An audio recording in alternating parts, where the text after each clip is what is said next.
Clouds parting into a light blue sky here at Houlihan Park in the Bronx, New York, where we're ready for some midweek baseball. A battle of the boroughs as the 11-11 Fordham Rams play host to Staten Island's Wagner College Seahawks. The Seahawks coming in at 7-13, 6-3 in the NEC, while the Rams enter winners of 8 of their last 10. Joe Henry pleased to be joined by my partner Nathan Rogers here on WFUV Sports. Nathan, always nice to catch a ball game with you. Line up for a fun one today. Exactly, my first baseball broadcast. No other than Joe Henry beside me, and excited to get going on this one. Rams coming off a walk-off win against Richmond, and baseball in the Bronx, what could be better? Just a couple ticks after 3 p.m. Starting lineups, the mound matchup, first pitch, all coming up after this. Fordham and Wagner set to face off here on WFUV Sports.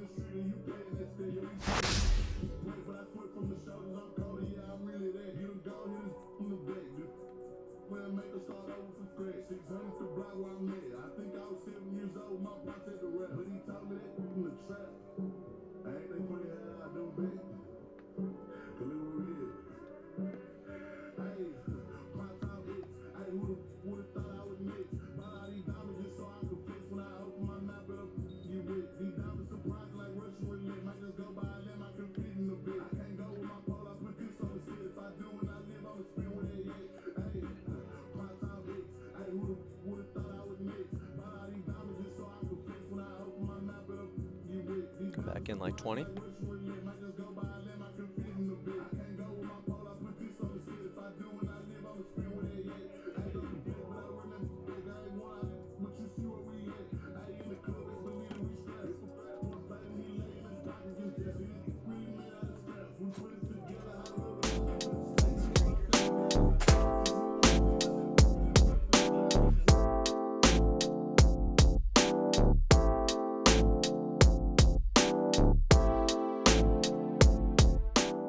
The right fielder, number 26, Lucas Torres. 54 degrees and sunny here at Houlihan Park with winds blowing 9 miles an hour from right to left field as the Fordham Rams take the field defensively. It's NCAA baseball live from the Bronx. And for Fordham today, it's Robbie Stewart getting the ball to start. Up against him, Wagner's Lucas Torres, the leadoff man playing in right field, steps into the left-hand batter's box, and we're moments away from first pitch.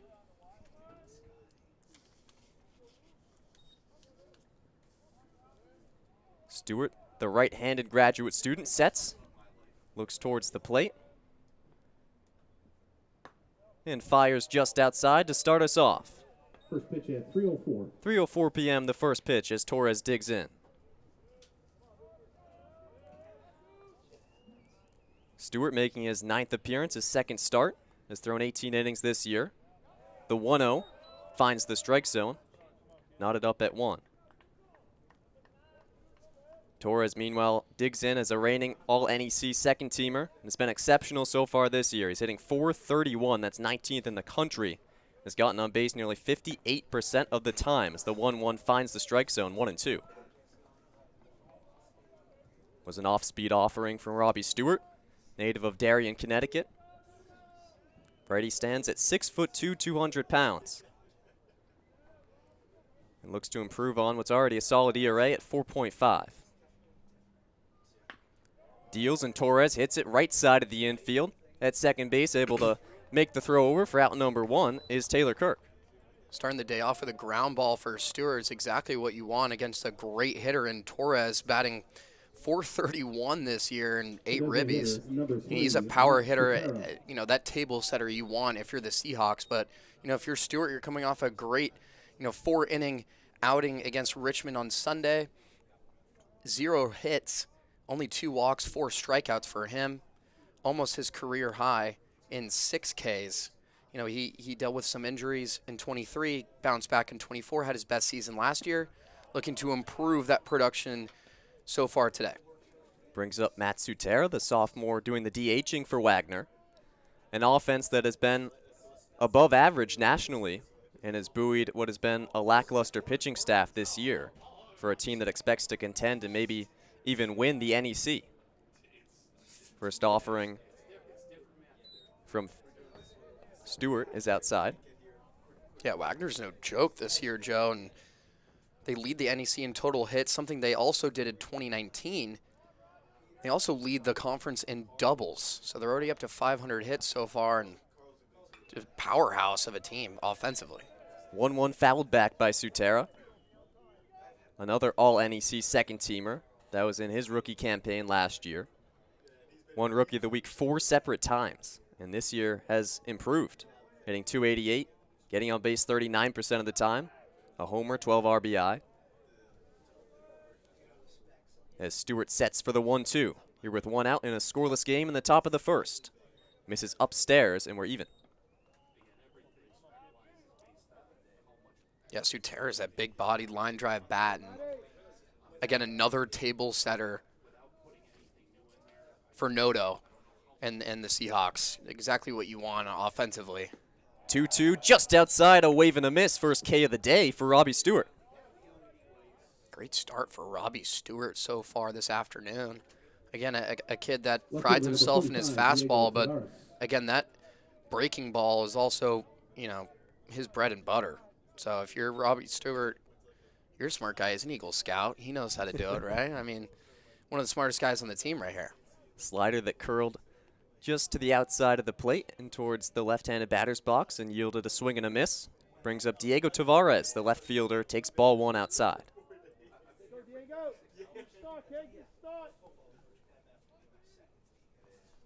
Stewart playing some of the best baseball of his 5-year career. Has been credited with the win in each of his last 4 outings. So he sets fires and yields a foul ball first base side. So a 1-1 count here with 2 down in the top of the first, still scoreless between Fordham and Wagner.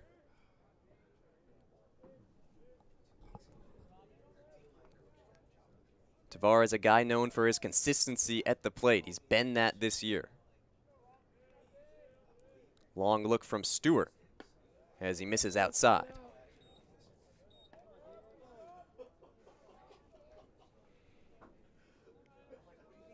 Again, for the Fordham Rams, pitching's been definitely a strong suit for them this year compared to last year. They're only holding their opponents to around a 260, 270 batting average, and definitely a lot better than last year, Joe, and something they kind of struggled with on the mound, especially at home. But this year, you know, a lot more organized, you know, more disciplined, I think this team is, and the whole vibe is they just want to win.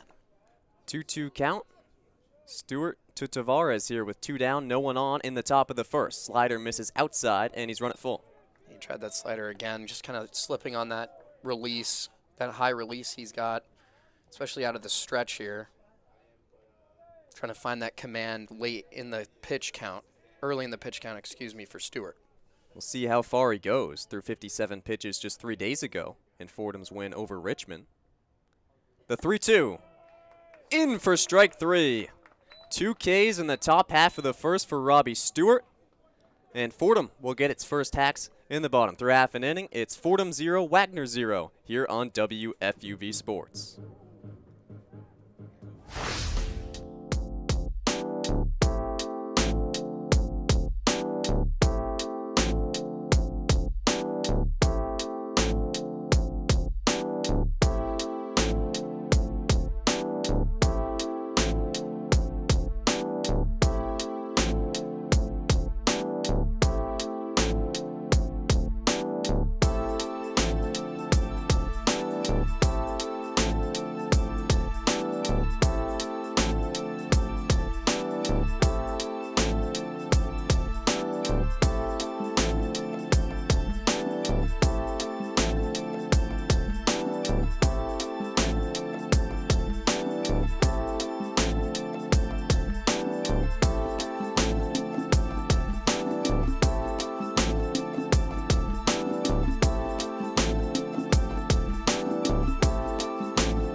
Back for the top of 2 from the Bronx. Apologies for the technical difficulties in the bottom half. It's scoreless 0-0 between Fordham and Wagner. A couple 1-2-3 innings for either side as Fordham righty Robbie Stewart takes the bump for his second inning of work. Facing off against the leadoff hitter, the home run hitter, and Joseph Manella playing first base and digging in the right-handed batter's box.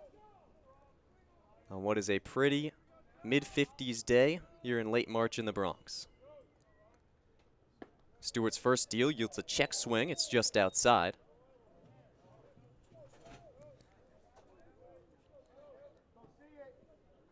To Manella, who's been the everyday first baseman, a local kid from Staten Island. Supplies almost half of this team's home runs. Ball 2 misses well outside from Stewart. Manella, an All-NEC second-teamer last year. Hammered home 12 homers, 45 RBI. Had a .919 OPS, and he's been just as good this year. 2-0 misses downstairs, so 3 quick balls from Stewart to Manella here to start off the second. And for Manella, too, he's got the best eye on the team as well, almost leading the team in walks last year. You know, he's a tough batter to face. He's got that power bat, 12 home runs last year. Again, a local kid from Staten Island. Great eye on him. So for Stewart, again, for both these pitchers, got to keep that fastball down in the zone. 3-0 in for a strike to continue the AB. As Stewart kicks, delivers, and yields a big swing and a miss from Manella. So from 3-0 to 3-2, a full count.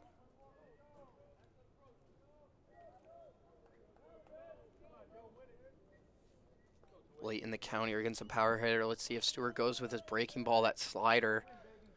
Getting out of this stretch again for Stewart. See if he can get Manella on his toes here. Stewart stares home and readies to deliver the payoff pitch. Outside corner, called a ball, and Manella is on with a leadoff walk. Just outside, Joe. They wanted that paint, Picasso paint on the corner, right under the letters for Wagner, but results in a walk again. Manella's a tough hitter not to walk. He's got the best eye on the team for a reason. But for Stewart, you know, keep your head up, and you know you got a great first couple innings here. So again, fastballs down in the zone. Make your infield do the work for you. So Manella on first brings up Dylan Immel, who waves and misses at the first offering from Stewart. Runner on, no one out, top of the second, still scoreless, Fordham and Wagner here on WFUV Sports. Immel, another one of the top producers for this Wagner team. We've already seen Torres, Sutera, Tavares, Manella, now Immel. Then Jackson Blakely, the center fielder, batting 6th. You'll see him after him.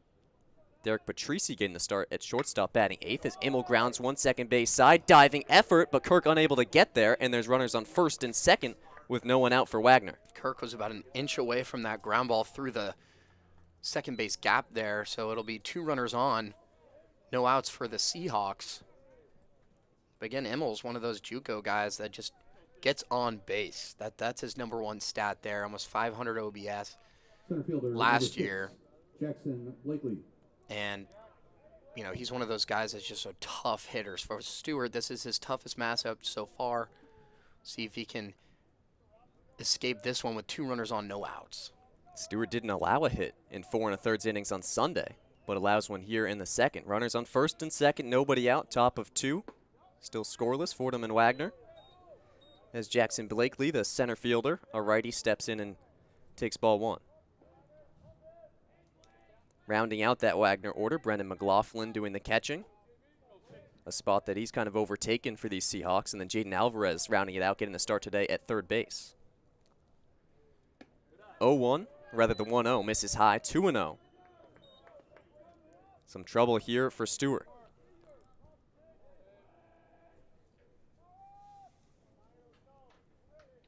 His last 4 outings, 14 1/3 innings pitched, just 4 hits allowed, a 2.79 ERA. Has struck out 18 and walked just 5.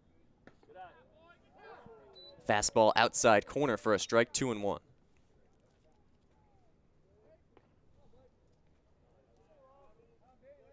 Blakely, meanwhile, making his 5th start. He's 4 for 15 at the plate on the season. And dangerous once he gets on. He's 3 for 4 on the base paths. 2-1, inside corner, a strike. Again, down in the zone is Stewart's sweet spot here with that breaking ball. See if he can get this California kid, Blakely, on his heels now. You want a ground ball if you're Stewart. Double play potential here with runners on first and second, nobody out. Stewart deals the 2-2. Chop third base side very softly, charging in, and no play made by Tim Ford. Didn't have a throw to make, and an infield single from Jackson Blakely will load the bases here with nobody out in the second inning. Not a pretty situation for Robbie Stewart, who figures to only get a couple of innings of work after pitching the 4 on Sunday, but he'd still like for him to stretch it as long as he can go. Derek Patrici, the lefty, stepping in, shortstop, making just his 2nd start of the year, and now in a big spot in his first AB. Big cut and a miss. So it looked like the ball struck the catcher, Caden Young. In the arm, it looks like. So walk that off. Going back to the last play, Joe, that dribbler down the third base line, it was a slow ball. You get that ball in your hands. If you're Tim Ford running as fast as you can, it was a smart play to not throw the ball to first. And in case of an error that would lead to the first run of the game, you would rather have the bases loaded than someone score. So Fordham managers will look over catcher's arm here as a trainer's on the field now. Head coach Kevin Laughlin checking in, as well as the trainer Becca Davis. Kevin Layton, 15th year. Head coach for Fordham. Started in 2011. 19th head coach in program history and the 3rd longest tenured and 3rd winningest of all time. Behind, of course, the legendary Jack Coffey, after whom this field is named, and Dan Gallagher as well. A great coach. Skipper for that. Wow. And I can't even, Goodness. I'm not sure how I'm going to describe this yeah. to a radio audience, but Caden Young is okay. He tried to throw back to the pitcher, Stewart, missed his glove over his head, took a hop, then glanced off the glove of the second baseman, Kirk, and directly onto the helmet of the runner on second, Dylan Immel. So a bit of a gaffe there on what was a dead ball anyways, doesn't matter. But certainly have never seen anything quite like that. Caden Young playing pinball here in the second. Hit Emil, and almost, if he was looking up, that would have been in his left eye, I'm pretty sure, Joe. So thank God he was looking down, his helmet protected him, but back into action now. Good to restart, bases loaded, nobody out. Pitch outside, 1-1. From Stewart to Patrici. It's the corners of the infield in for Fordham. If there's a ground ball, you have to throw it to 4 here for the infield. Forces everywhere as this pitch pulled inside. It's going to hit him. Patrici is struck. A run will score. And how about this for an unorthodox inning? Joseph Manella, who drew a walk and advanced all the way to third, now will trot in and touch home plate after the shortstop Patrici is hit. Catcher number 44, 1-0 Wagner. He had 2 hit by pitches on Sunday and 1 before that on Maris, so nothing out of the ordinary for Stewart. Again, command is his #1 problem. So if you're Fordham here, again, bases are juiced. You got no outs. You got to get a ground ball here going and trust your infield.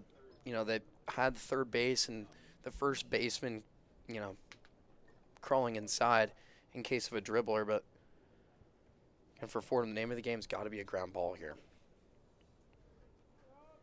Mound meeting in effect. Fordham infield converging in on the bump where Robbie Stewart has struggled here in the second. 1-0 Wagner, bases loaded, nobody out.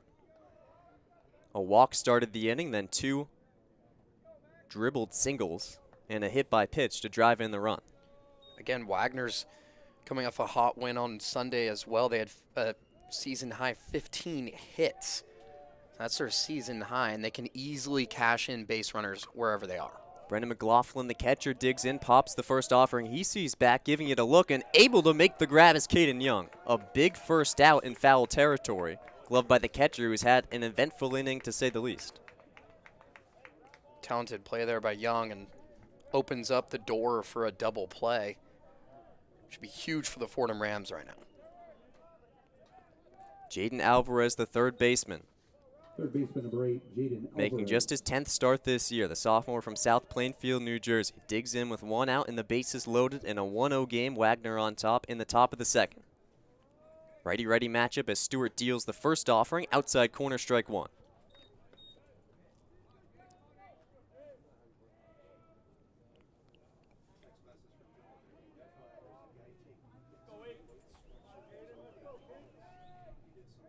Alvarez actually batted for 1,000 his rookie year with two ABs.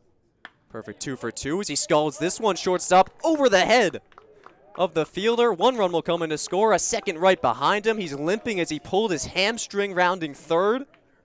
Jackson Blakely will touch home regardless and limp to the dugout as Wagner takes a 3-run lead off of the single from Jaden Alvarez. My goodness, Joe, right over Grabau's head into the outfield, and as we've come accustomed to in the second inning, chaos ensued. Just like Kirk about 20 minutes ago, it was about an inch from his glove. Same thing happens here to Grabau. It's a 2-ribby single. And Wagner's up big here in the second, and then rounding third, Blakely just absolutely just pulls his hands. He looks like Jack Sparrow running to home plate, just holding his hamstring. I was a little nervous for him, but back to the top of the order. Lucas Stewart's Torres scalds one to center field, coming in and able to make the grab as Mason Dean. Runners will hold at first and second with 2 away. You're just looking at Stewart's body language. He looks like he's still locked in, a little disgruntled. Again, if you're the pitcher, no pitch clock here. You gotta play at your own tempo. This game's yours, so just play catch with the catcher. There's a hitter number 3, Matt Stewart trying to Sakara. close out the second. 2 down, runners on first and second. 3-0 Wagner, all coming in this inning. It's been a wild one. Robbie Stewart was clean in the first, but has struggled with command in the second. Now some hard contact. This time off the bat of Sutera, flies it into right field on a line, but gloved by the right fielder, Joey Donnelly, to finally end the inning. But Wagner scores 3. 3-0 Seahawks over the Rams. Fordham will look to get a couple back in the bottom of the second. Through 1.5, it's 3-0 Wagner here on WFUV Sports.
Nothing Wagner here at Houlihan Park in the Bronx, New York.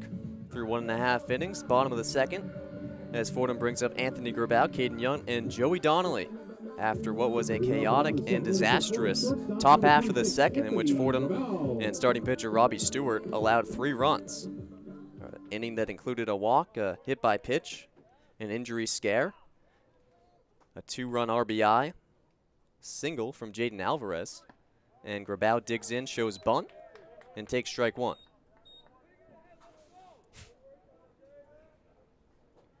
Fordham entering play 11-11, 4-2 in A10 play.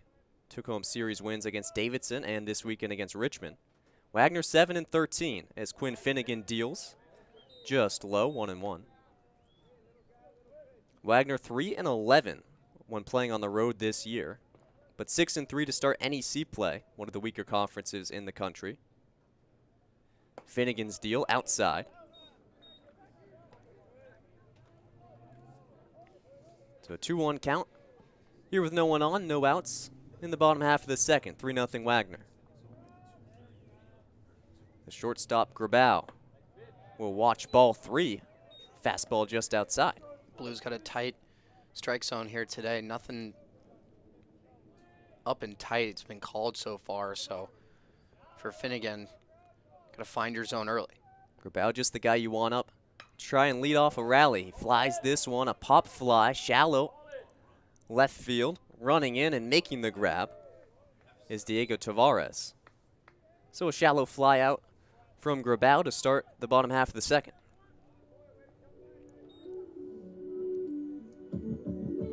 We'll bring up the hero, Caden Young, the sophomore, hit the walk-off single Sunday against Richmond. Fordham was down to its last strike, down 3-2 against the Spiders in the rubber match of that A-10 clash. And Young able to power one just over the second baseman's head into right center. Plated 2 runs as he takes ball 1 here, low and away. Caden Young's got that spark bat. And definitely contagious for the rest of the Fordham offense, who's been red hot in the last 12 games. Again, led by Captain McAndrews, but Young's really stepped up in that 5-hole and just really been adding that production offensively.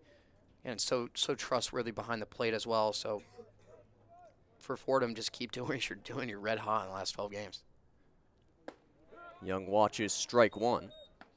2-1 count here from Finnegan to Young. Quinn Finnegan making his 4th start. It's been a rough go here in year 1, the freshman. 17.61 ERA and 9 2/3 innings pitched. But he's looked good so far here as his 2-1 curls in for a strike, count even. Having probably his best outing all year for Finnegan so far. He got absolutely lit up in his last 4 games. As Young scalds one down the left field line, that's a fair ball. Young wants 2. He's charging towards second. The ball is cut out in deep left field. And it's a stand-up double with 1 out for Caden Young, Fordham's first hit of the day. Stand-up double, dude. Way to keep the ball rolling, and absolute seed of a line drive down the third baseline. Over the third baseman's head, deep left corner, too far for Tavares to go get it. So Young will be on second. Only 1 out here, so perfect scoring position here for Fordham. Again, a team that does not struggle with ribbies, especially early in the games. They have 96 runs scored in the last 9 games, where there have been 7-2. Looking to continue that here. Right fielder Joey Donnelly will dig in and pop one out third base side, charging over and able to make an acrobatic grab is the third baseman Alvarez, who drove in 2 in the top half of the inning and now is able to wade over into foul territory near the Wagner dugout on the third base side and make the play for out number 2. The runner and Young will stay put at second.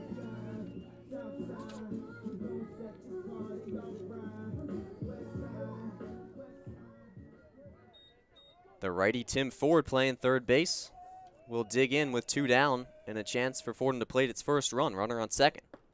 Ford watches a fastball outside. Sophomore making his 9th start today. Hitting just 3 for 22, but has 7 RBI and more walks, 7, than he does strikeouts, 4. 1-0 from Finnegan, curls in and is swatted to left field. A base knock from Ford. Rounding third and coming home. The throw to the plate. He's gunned down. Throw in plenty of time. And Diego Tavares cuts down Caden Young at the plate. Fordham will not plate a run off of the single from Ford. A hasty decision by the third baseman coach, to let Young wheel over to Ford at home plate, and the ball was so shallow, it was hit pretty hard. But Tavares is all over that, gunned him down easily. He was about 5 steps behind the throw, and when you have 2 outs, you could have had second and third looking at your cleanup hitter hitting, but now Fordham's flipped on the other side of the inning. We'll have a new pitcher on the other side of this break.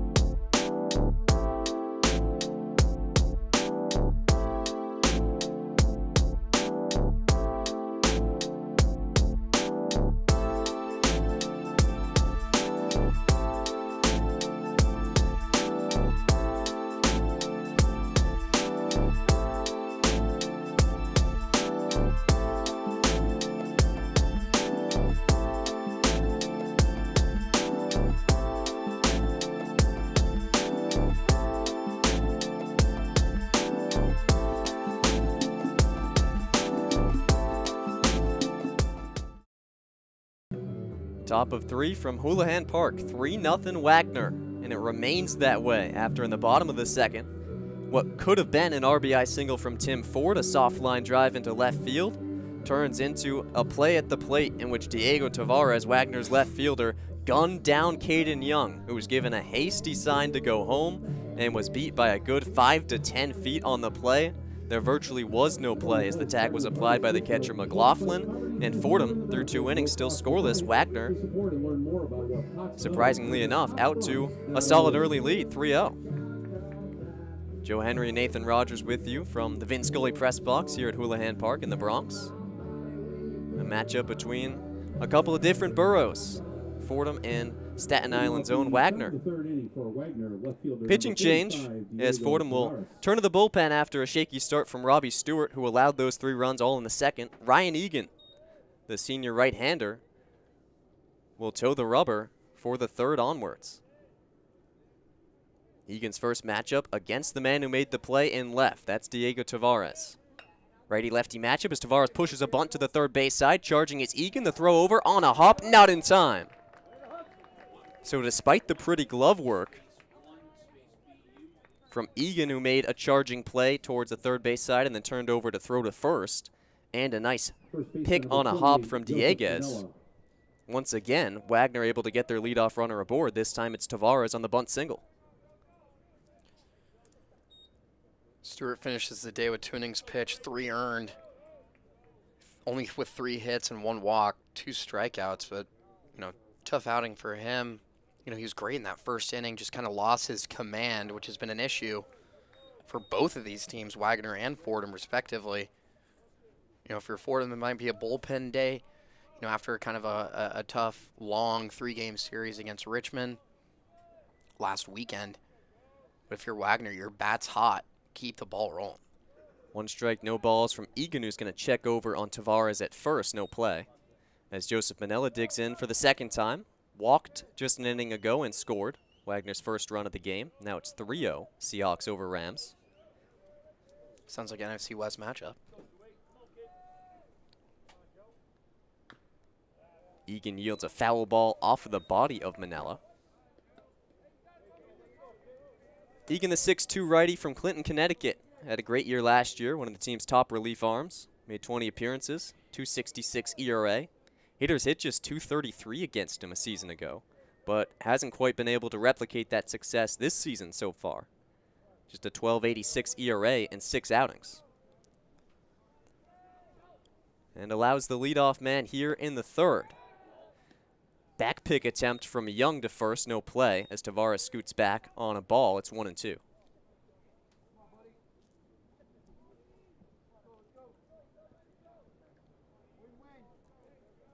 Home run pop and Joseph Manella at the plate in a righty-righty matchup. Guy who draws a lot of walks and strikes out a bunch too, though he's cut down on the Ks. Now faced with a 1-2 count as he watches an off-speed pitch tail away. Manella had 3 hits, 2 RBI, 4 walks in Wagner's series against Lemoyne. It was a sweep in favor of the Seahawks. And now the 2-2. Pop fly, first base side, tailing foul. Reaching over and unable to make the play are both the first and second baseman for Fordham. Looked like Kirk called that one out, but it was all the first baseman's ball there. You know, the ball was facing towards his south, but Kirk was kind of facing the ball, but he was 2 steps behind, drops in the middle of the 2 in maroon and white. So missed opportunity there against a power hitter in Manila. So try to keep him down in the count early. Egan's pitch fouled off once more. It'll stay 2-2. That ball, I think, affected by the wind, which is blowing from right to left field modestly. Brought the ball back towards the field of play. It landed just about 20 feet foul. And Dieguez had kind of overran it, and Kirk hadn't quite gotten there yet. And for Manella, he's a tough batter to face. He walked his first after a tough full count. Kind of in the same position here, battling away. The 2-2, cut on and missed. First K of the day for Ryan Egan. Fastball across the letters there for Egan. Again, he was a top 15 recruit out of high school in Connecticut for a reason. He's got that big, you know, momentum-sized body out of that stretch. Again, out of the windup, too. And he's got almost a fastball that tops around 92, and his floor is really high for Fordham. This Fordham team hoping to do big things in the A-10 this year. They were picked 10th in the preseason poll, but have certainly looked better than that so far. Throw over from Egan, scoots away from Dieguez, but the runner won't advance. It's Tavares on first with 1 out. Here in the top of the third, 3-0 Wagner over Fordham.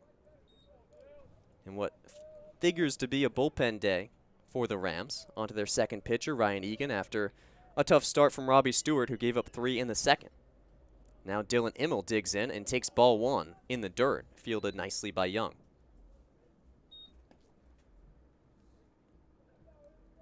Immel, the junior out of El Segundo, California.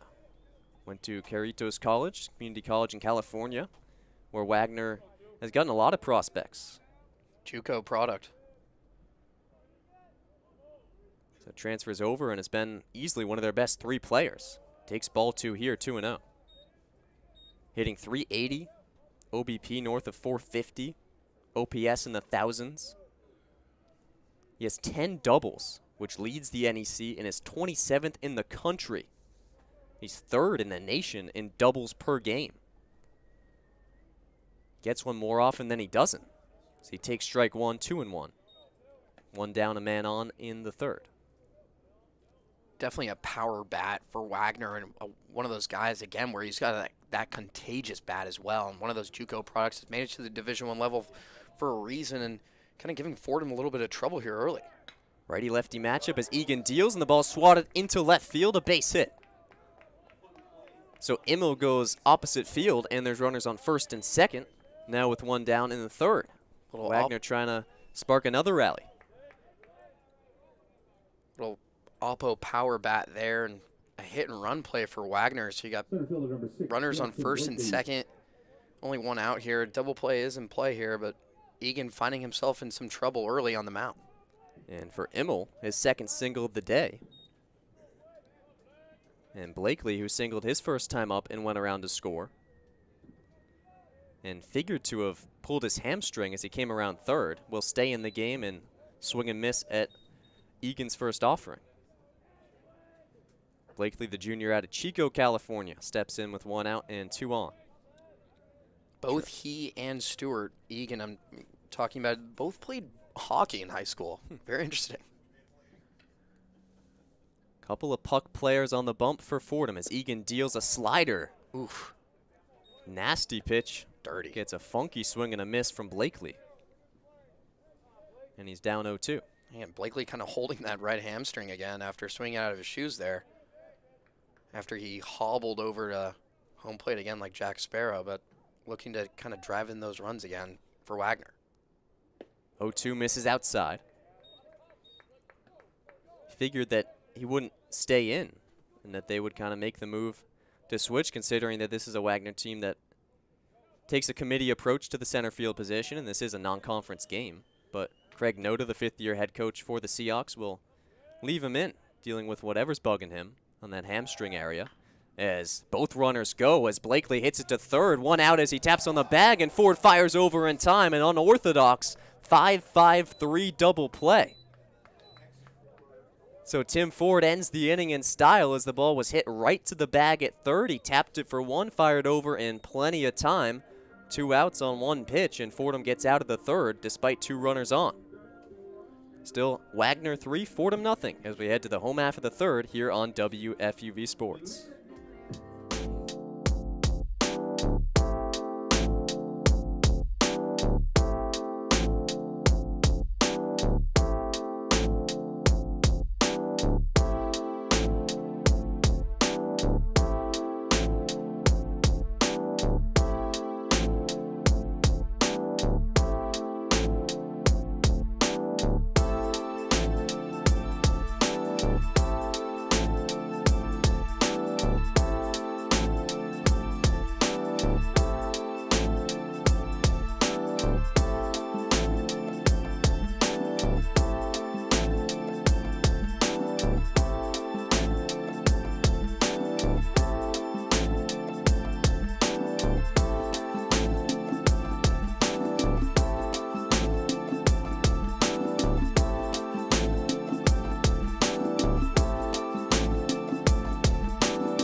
Rio Wagner as we hit the home half of the third from the Bronx. Dieguez, Little, and back up top to Kirk. The 3 incoming for Fordham as they look to get some runs back. Wagner leading 3-0 off of a crooked number in the second. And a third inning that ended despite 2 runners on, scoreless. In the first inning of relief for Ryan Egan behind a nifty play from Tim Ford at third base. Runners were on first and second. They both tried to steal on the pitch. The ball was hit right to Ford at third. In stride, he tapped the bag and threw over. Kind of a right place, right time scenario for Ford, who did everything he needed to do to end the inning in unorthodox fashion. So it'll bring up Fordham, and Matt Dieguez, the third baseman, will get his first hacks of the day. And how about the freshman Joe Finnegan having a great outing so far, his best of the season. We're not even, within 3 innings so far. But Finnegan, who, again, struggled against some good matchups against Marist and UVA, who let up, almost 1 million runs there and a pair of walks, good for a 14 ERA. But he was a great prospect out of high school. Again, dealing with, being a freshman, getting that starting role on the bump today, and only having a pair of flyouts, 3 groundouts. Over 50% of his pitches have been strikes, as that one's in for Finnegan. But again, only 2 hits, no earned runs so far. Fordham scoreless after having a hot bat in the last 2 weeks. For Finnegan, you got to feel nothing but greatness right now. And Diego is a guy looking to get off the schneid here as he takes ball 3. It's 3-1. He has struggled this year after a breakout season a year ago where he hit .302 with 3 homers and 46 RBI, but he's just 9 for 58 so far this year. The junior shows bunt, pulls away, and takes a strike. So a full count from Finnegan to Dieguez to lead off the home half of the third. Fordham trailing 3-0 to Wagner.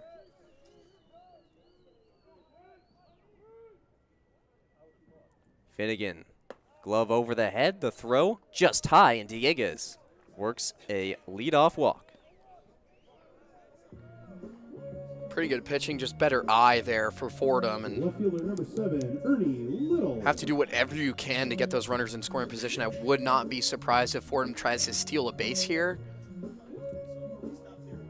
So again, Finnegan out of the stretch. He's going to keep Fordham close on first base.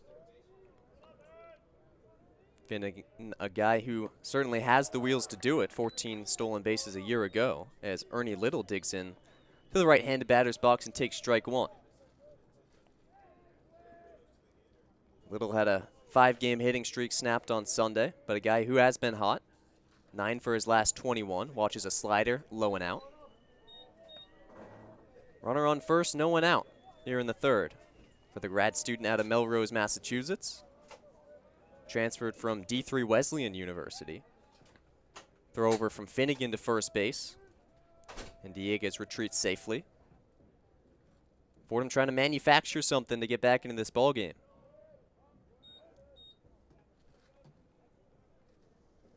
1-1 count from Finnegan to Little, who takes strike 2 on a close pitch on the outside. And something of note here, Wagner has just completely struggled with command so far. It's been a point of emphasis for Noto and his teams, and the whole pitching staff has accounted for 148 walks through 162 innings. It's good for top 3 in the NEC and one of the worst in the country. So if you're Wagner, again, keep that runner close on first. Can't get him a running scoring position. Keep that command if you're Finnegan. The 1-2, swatted to short. The runner went on the pitch. He's going to be safe at second. The throw over to first in time, so Little advances the runner on the hit and run bid, but is out. Dieguez to second with 1 down in the third. Second baseman number 12, Taylor Kirk. Takes us back to the top of the order, and Taylor Kirk, who grounded out to first his first time up.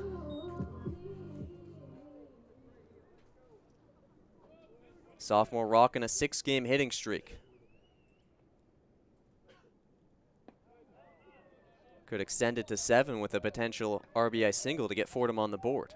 Takes an off-speed pitch low and away, ball 1. Kirk went 1 for 4 in all 3 games this weekend against Richmond. Fordham won that series 2-1. The 0-1, or rather the 1-0, grounded third base side, play made, throw over, in time, runner advances once more, or rather retreats to second base. Dieguez will stay there on the ground out from Kirk. Great defensive instrumental showing over there for Alvarez. Planting both of his feet on the ground, protecting the ball with his body in case it bobbles up. Again, on that turf, that ball can hop. Throws it over to first like he's a starting pitcher. Really just eliminates any chance of scoring for Fordham here. And although they do keep the run around second, hold him close, but gets the second out, at first. Finnegan up to 35 pitches in 2 2/3 innings, has allowed 2 hits, 1 walk, no runs. Mason Dean looking for a 2-out RBI as he looks at one outside. 2-0 count with 2 down and a runner on second, and a 3-0 game in favor of Wagner here in the home half of the third. Finnegan, who has struggled all year, has been really, really good so far today. Now the freshman Dean will try and break through. Watches a strike, 2-1. Dean grounded to second his first time up, slotting into the 2-hole today. 2-1. Nubbed down the first base line. Play from the catcher McLaughlin to first, in time to get him. Some really nice play from the infield of Wagner, and really from the infield of both sides, as Fordham stays scoreless through 3 innings. Wagner 3, Fordham nothing, as we head to the 4th from the Bronx.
.53 degrees and sunny here in the Bronx, New York at Houlihan Park at Jack Coffey Field, where Fordham trails Wagner 3-0 through 3 innings of play. Seahawks ready to try and add to that lead as Ryan Egan enters his 2nd inning of relief work in what should be a bullpen game for the Rams after a rough start from Robbie Stewart, who gave up 3 in the 2nd inning.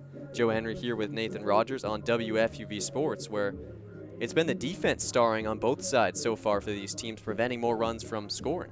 Oh, for sure. And even with Wagner leaving 3 guys on base with that inning, with the bases juiced, they've, been outscoring the Fordham Rams, shutting them out so far. Only 1 hit for the Fordham, 2 hits for the Fordham Rams, 1 guy left on base. So just absolutely shutting them down defensively. And for a Wagner team that struggles with command, they're up to 149 walks this season. It's good for one of the worst in their conference.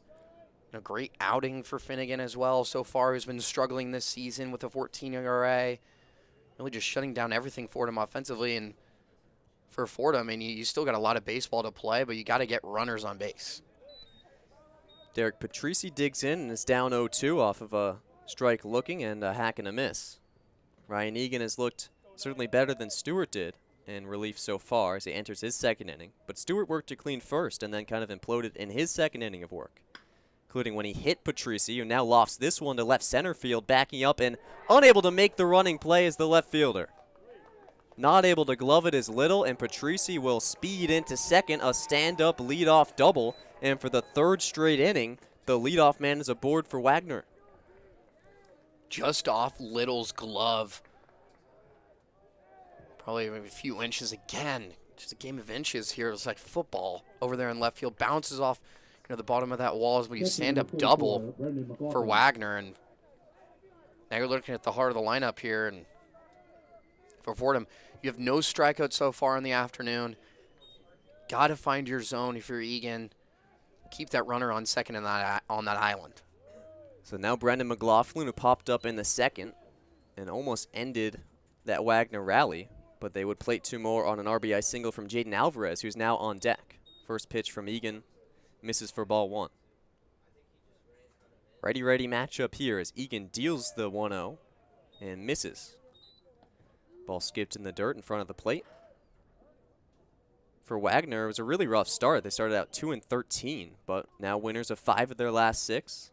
Technically have played 6 home games, but they've actually yet to host a game in their home ballpark, SIUH Community Park, and they won't for 8 more games as the 2-0 catches the outside corner for strike 1. Man on second, no one out in the top of the 4th. Wagner hoping to add to a 3-0 lead with the catcher Brendan McLaughlin at the plate. It's a leadoff double from Derek Patrici moments ago. Now a back pick attempt from Egan.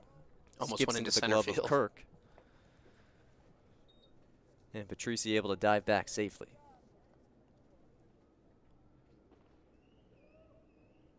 When you got no outs, runner on second on an island over there, almost threw that ball into center field.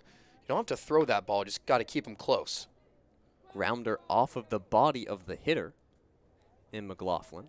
Makes it a 2-2 count. This Wagner team swept Lemoyne this weekend, went 2-1 against LIU, 1-2 in the NEC opener against FDU a couple weeks ago.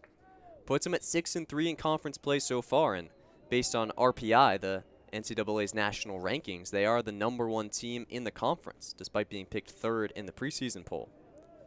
Fordham, meanwhile, currently slated at 163, so above average in the nation. Wagner at 246. So you figured it would be Fordham out to an early lead. As Patrici gets a tip of 1, it's 2-2.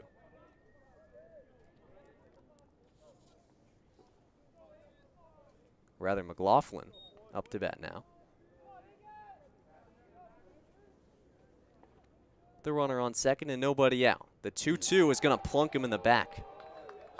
Off-speed pitch slipped out of the hand of Egan and hit McLaughlin on one of the 2 4s on the back of his jersey. Number 44 takes his base. The second hit by pitch of the day issued by a Fordham pitcher, and there's runners on first and second with nobody out.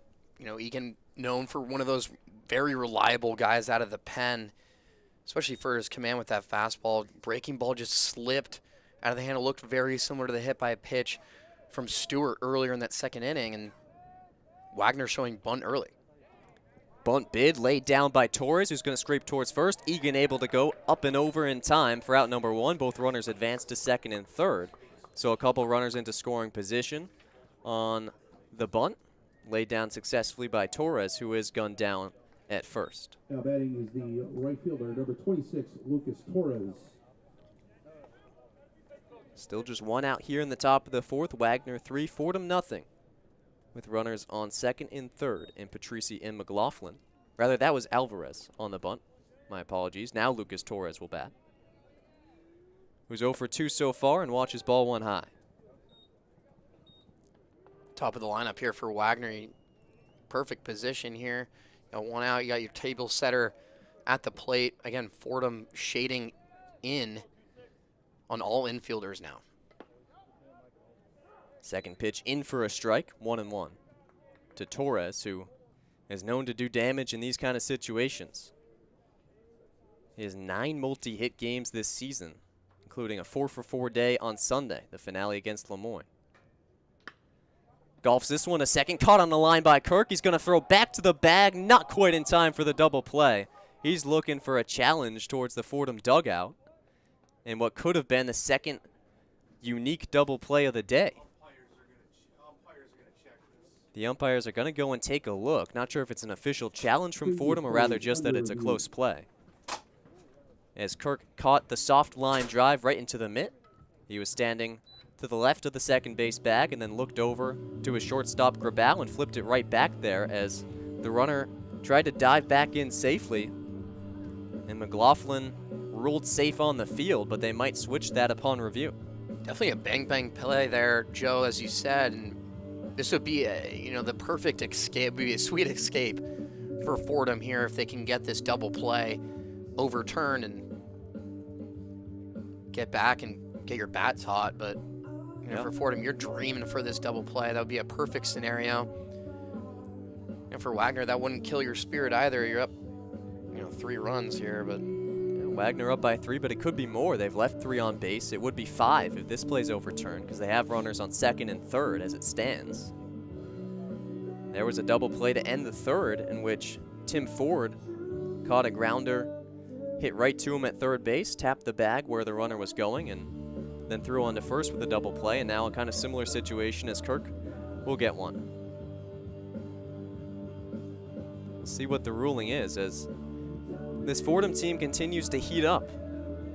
They were just 1-7 to start the season, but now winners of 8 of their last 10. They're 10-4 overall since that initial 1-7 skid. And the offense has really exploded. They're averaging 10.9 hits per game and 8.7 runs per game in their last 10. Had that 26-run explosion with 20 hits against Davidson in that 26-3 game a couple weeks ago. Both of those figures the most by any A-10 team in a game all season. And they're also starting to draw more walks on the offensive side of things. As a team, to start the year, they had averaged just 2.75 walks per game in their first 12, but now averaging over 6 in their last 10. But where they've really excelled, and it's relevant here in the top of the fourth, is defensively. .978 fielding percentage, 41st in the country, first in the A-10. They've committed just 16 errors on the year, whereas opponents against them have committed 35. Good reference point there as the Rams on the verge of making their second nifty double play of the day. And if they do, it would end an inning that had 2 runners in scoring position with less than 2 outs. The umpires continue to review on what was a line out from Lucas Torres to Taylor Kirk at second base and what could be a double play. And both of these coaches have coached premier programs and been in these situations before, building programs. Layton's, the highest, longest tenured coach here at Fordham Athletics. And, he's a guy from New York, went to Seton Hall, graduated in 01. He's actually drafted by the Phillies in 1997. So he's definitely in that upper echelon category of the sport. And, again, built a substantial program here at Fordham in the last 15 years. They won the A-10 in 2019. That was the second time they've ever done it in program history, and they actually led the nation in that year in stolen bases, their second consecutive year. They had 178 stolen bases in 2019, so they're a fast team, a fundamental team, but they have struggled on the mound, and offense has never been a problem really for Fordham in the last couple years. They've made the NCAA regional. They've been in those high-stake games, especially non-conference earlier this year. They went down to NC State and things like that and played in some warmer weather. But for Fordham, it's been an issue on the mound of command, especially late in the game. Can they hold on? But bats have never been a problem. They can score 20 on you, but Fordham will definitely make your life really difficult on defense. They'll give you extra outs, but they'll make you pay for it. And for Wagner on the other side too, Craig Noto, he's been a coach there for a very long time and led the Seahawks to 3 straight league tourney appearances from 2017 all the way to 2019. They lead the NEC in hits currently, and they also led the NEC, their conference, in hits in 2019 with over 600. He also coached at, a nearby school, Long Island University, LIU, and a great product. He also coached James Jones, the program's first MLB product over at LIU, who was picked in the 4th round for the Seattle Mariners. And, late in the list goes on for him at Fordham producing MLB talent, as this review has been taking around 35 years here, Joe. Something to get accustomed to in the collegiate ranks, the length of review time. As the umpires have to go to a spot located outside of the field of play to check the video and make the decision all themselves. So often takes 5 minutes, sometimes even more. Have to wonder, is that only a Fordham thing, or is that just a general issue around NCAA baseball? I'm not quite sure. I imagine in higher profile games, maybe the SEC, there's more expedited reviews. Perhaps in the College World Series, there's off-site teams. As I see the umpires strolling back and chatting about the rulings, they're going to issue it here in maybe 10 seconds' time. It's like they went to Keating Hall and went to a classroom and checked it out. Safe. And they're going to call him safe. McLaughlin gets back safely to second. The inning will continue. So 2 down and runners on second and third off of the line out from Torres that was nearly a double play. And upon review, it is not. And Matt Sutera, the DH, will dig in with an RBI opportunity. So if you're Fordham, definitely wanted to capitalize on that review. Doesn't go your way. All you can do now, you got runners on second and third, is a strikeout would be a dream and a miracle for Fordham. Sutera, who struck out in the first, will wait on an off-speed pitch and hit it hard to right field. Backing up and able to make the play is Joey Donnelly, and that will end the inning. So a 5-minute stoppage, but no problem as Fordham escapes the jam. Ryan Egan scoreless through 2 innings of work, but it's still Wagner 3, Fordham 0 here on WFUV Sports, the home half of the 4th after this.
Through 3.5, it's Wagner 3, Fordham 0 in the Bronx, New York, where the Rams ready for the home half of the 4th. And a new pitcher on the bump for Wagner. Quinn Finnegan, the starter, was excellent. 3 innings pitched, just 39 total pitches, allowed 2 hits, 1 walk, and did not allow a single run. Faced just 11 batters and now turns it over to the 5th-year Sam Bonilla. Right-hander out of Richland, Washington. Standing 6'2", 205. Will set to dig in. Guy who was a reliever last year for Wagner and now comes back in his 2nd year, and he has struggled. Just 2 2/3 innings across 4 appearances, has allowed 14 runs, so the ERA up at a whopping 47.25. But hoping to keep Fordham scoreless here in the 4th as he warms up. He'll have to face off against the heart of the order. Tommy McAndrews, Anthony Grabau, and Caden Young due up for the Rams. The righty will come in to face him. Guy who last appeared 8 days ago against Seton Hall in the 14-1 loss that Wagner suffered, and was part of the reason why. Gave up 5 runs across just 1 inning of work. 2 hits, 2 walks, allowed a double, hit a man, and the 5 runs come across to score. So looking for redemption here and to get his season back on track after an inauspicious start. As McAndrews digs in the righty-righty matchup to start us off in the home half of the 4th. Slider misses low and away. Yeah, if you're McAndrews here, you know, you're the best hitter on the team for a reason. You're a captain, chosen by the team, and 6 home runs already, and tied for 10th on the Fordham's all-time home run list, Joe, and he's just been a powerhouse hitter. If you're here early in the count here against Bonilla, who's been struggling so far this year, he's had 3 of his 4 games so far this year. He's up to 4+ earned runs so far, good for, like you said, a 47 ERA, which is unbelievable, but only 1 strikeout so far this season for Bonilla, the 5th year, so looking to reverse that here against a tough hitter in McAndrews. 1-1 count from Bonilla, the deal to Andrews, who deposits it right back to center field, but caught on a line by the center fielder Blakely, who had to stride in only a few gates before making the grab for out number 1. Again, name of the game for Fordham here is got to just get guys on base. They do so well with anyone on base. It doesn't have to be runners in scoring position, but their slugging when guys are on base is unbelievable. It's one of the best in the A-10. Again, you talked about how they're in that upper echelon in the standings. Both of these teams are uncharacteristically compared to their preseason rankings. Both teams exceeding those expectations, but for Fordham, you got to get guys on base, get the ball rolling. Once that happens, it really just is contagious from then on out. The lefty Grabau takes strike 1. As Fordham hoping to return to the A-10 playoffs for the 2nd time in a row after missing it for 5 straight years after their 2019 championship. Grabau takes a ball. Sophomore out of Linfield, Mass. Was on the All-A-10 rookie team a year ago, in which he hit 7 home runs. And now with a .321 batting average, he's been sensational. He looks down a 1-1 count. Bonilla's fastball outside, 2-1. And Grabau was just instrumental, Joe, against that walk-off win against Richmond. Just, you know, setting the table so well for the rest of the lineup.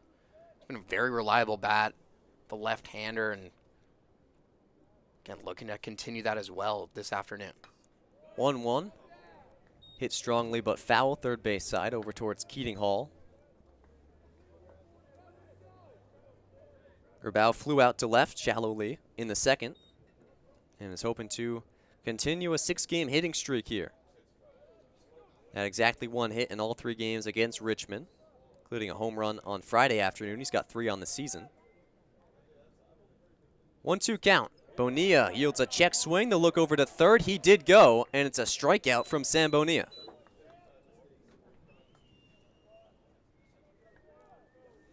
Bonilla having a good start, you know, send McAndrews to the bench after a line out to center, and another great hitter in Grabau, just sending him down 2 away so far in this 4th inning.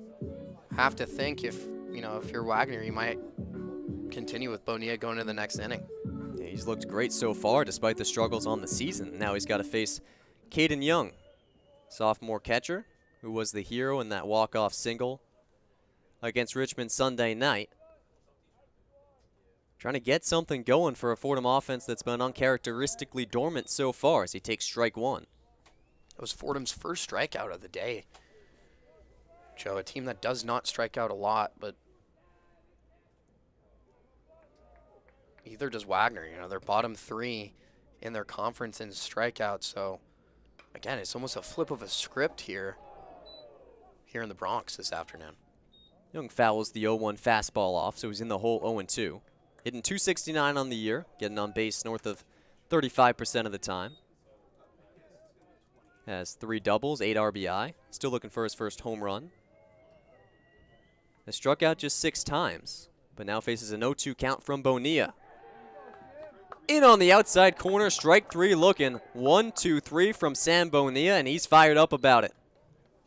Daps up the catcher on his way home. He's trotting with some confidence and wouldn't be surprised if Wagner looks his way to continue in the 5th. 2 Ks in a 1-2-3 inning from Wagner's Sam Bonilla, and they hold on to a 3-0 lead through 4.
Three 0 Wagner as we head to the 5th inning from the Bronx, New York. And a new pitcher on the bump for the Rams. Alec Murray, the freshman, 6'6", a towering figure. The right-hander will take the bump for the 5th and try and keep this lead to what it is, 3-0 Wagner, as he sets to face off against the heart of the Seahawk order. Diego Tavares will lead off, and then Joseph Manella and Dylan Immel. Freshman out of Fair Oaks, California, Murray stares down, leg kick. The first pitch is fouled left side. Out of Bella Vista High School. Great, product out of high school over in California. He also speaks Spanish. You know that? Did I know that Alec Murray speaks Spanish? No. There you go. He also tops out at 85, fastball velo, so got a great figure up on the mound, just towering over the rest of the infield. Tavares deposits this one to left field, but should be playable for Ernie Little, who gloves it for out number 1. A lazy fly ball from Tavares and a solid start for the freshman on the bump. The first baseman, number 28, Joseph. If you're Fordham, you definitely want a quick inning here, and Wagner again.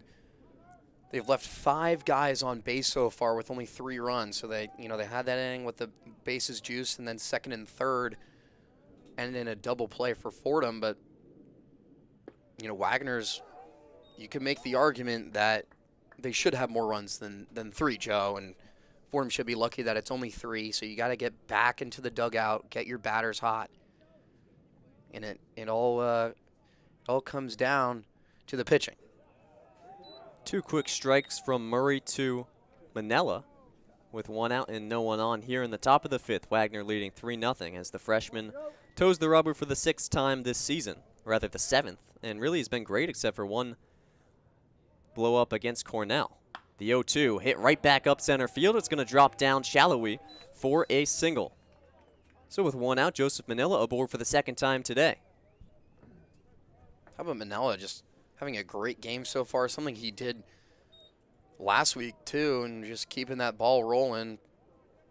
Kind of a slap single into center right over the second base bag, and now you got a runner on for Wagner, try to knock him home. So for Murray's 7th appearance, and gave up 8 runs against Cornell, but otherwise has given up just 1 run in his other 5 showings. Coming on exclusively in relief. First pitch to Dylan Immel is a strike. Immel, who has been aboard twice today. A pair of singles. Wagner up to 7 hits on the day, only to Fordham's 2. Murray's 0-1 just outside, and we're even at 1 with a runner on first. And nobody out here in the 5th.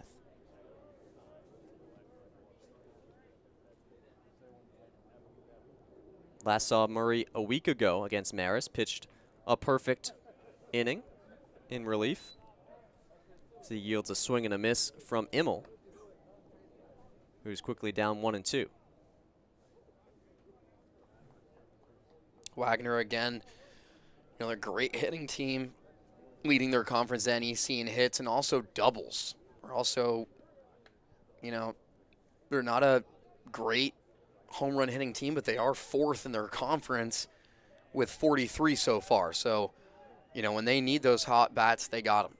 Yeah, they really don't hit home runs, but extra base hits is a different story as Immel grounds this one first base side. Taking care of it himself is the first baseman Dieguez as the runner advances to second base on the first out of the inning. So Manila to second on the ground out from Immel.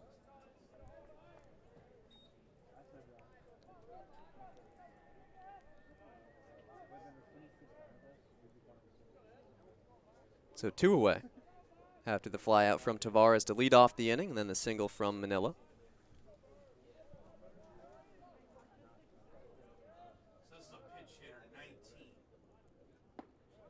Murray deals strike 1. Pinch hitting at the plate is number 19. To a pinch hitter, Evan McRae, the junior from British Columbia. Will check in for the first time today, taking advantage of a righty-lefty matchup as the southpaw digs in and takes strike 1. Watches a tailing fastball for ball 1. The runner on second is Manila with 2 down here in the 5th, and Wagner trying to avoid leaving a runner on for the 3rd time today.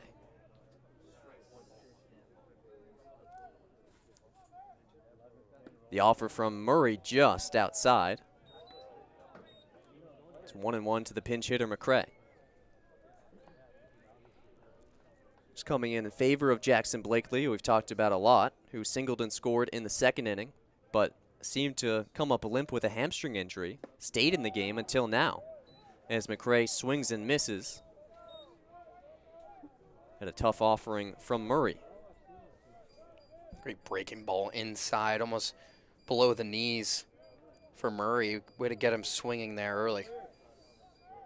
McRae hitting .270 on the year as he grounds this one first base side, tailing foul. 1-2 count. Murray hoping for a scoreless 5th.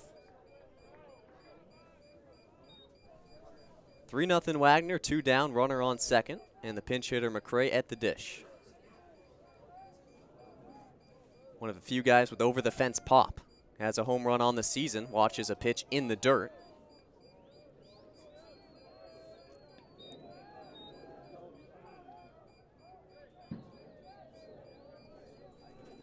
McRae started Friday's game against Lemoyne, went 0 for 3, but didn't appear the rest of the series, so this is first work in 5 days.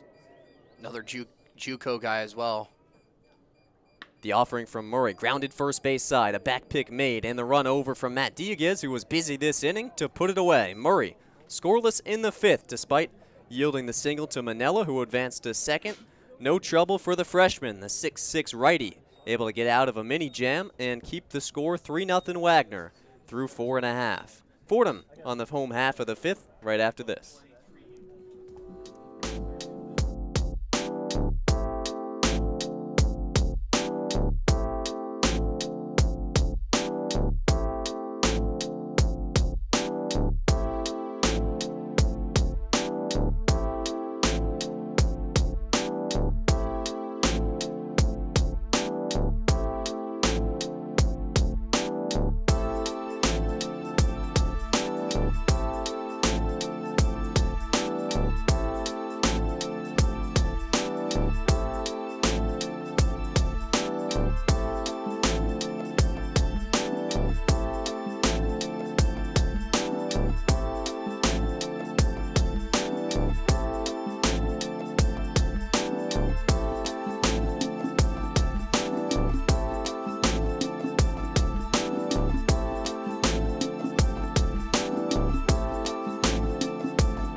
Sam Bonilla will stay in for Wagner as the Seahawks look to protect a 3-0 lead as we head to the home half of the fifth from the Bronx, New York, where Fordham has been really dormant with the bats so far.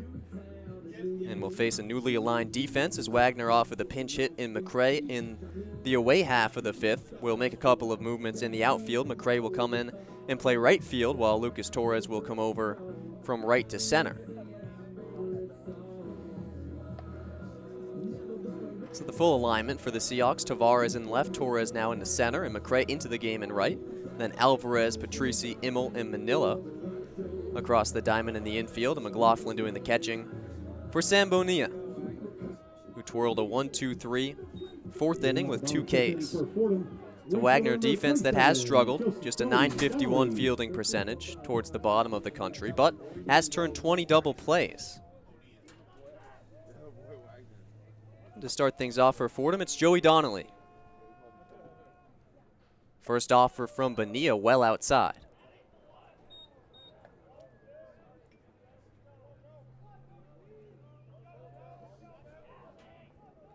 Donnelly, the grad student out of Alamo, California, popped out his first time up. This is second.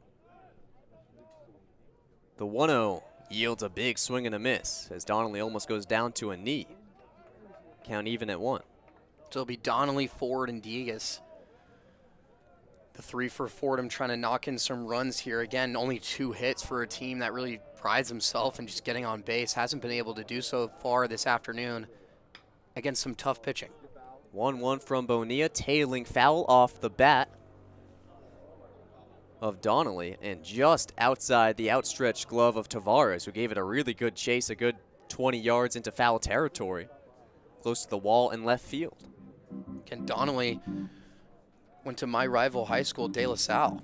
How about so that? Part of the Spartans out there in De La from Alamo. You know, they're a great program out there. Played for Cal, played in 20 games over 4 seasons with the Bears. Then, of course, that was the Pac-12. They moved to the ACC, had to deal with some roster movement. So decides to come out to the Bronx, be a Bronx Bomber. But again, he was All-Bay Area News Group 40 member in high school and Silver Slugger, great GPA. I mean, all around, what could you ask for? The 1-2, a miss high from Bonilla, evens us at 2. Donnelly, the grad transfer from Cal, as you said, finally finding a home here in the Bronx where he's been able to play a whole bunch, and he's been red hot, hitting .467 in his last 11 games with a couple of homers and 7 RBI. The 2-2 from Bonilla, off speed, misses outside, and he's run it full. Again, got to protect here. Anything in the zone, you got to swing at here, but tight zone from Blue this afternoon. Got to get on base if you're a former Cal Bear. That's the mission for Donnelly. The payoff pitch, a cut and a miss. High fastball from Bonilla, who struck out 3 in a row. Donnelly down on strikes. Tim Ford up, the third baseman, Tim Ford. who singled in the second, which as it stands is Fordham's, or one of just 2 hits from the Rams. How about Bonilla? Under 20 pitches so far, no hits allowed, 3 strikeouts, and that was just a fastball up and away. Donnelly swung at it, wanted that high cheese, but that's been, you know, something Fordham's been struggling with, especially with their lefties up and away, something they've just been cutting at. That was definitely part of the scouting for Wagner this afternoon, and it's boding well.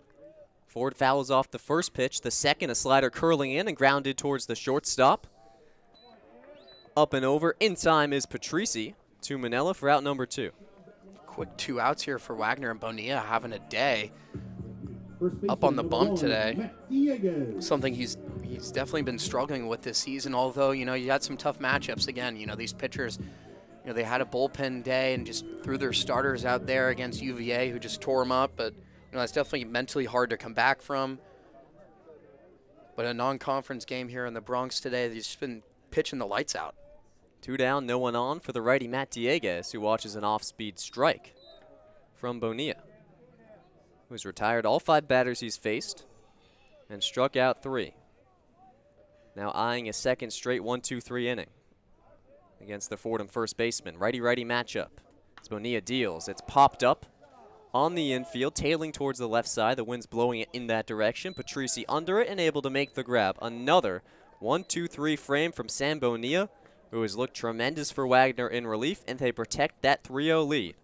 So a Fordham team that averaged nearly 9 runs over its last 10 games held scoreless through 5 frames here in the Bronx. We'll have the 6th right after this.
We head to the 6th inning from Houlihan Park in the Bronx, New York.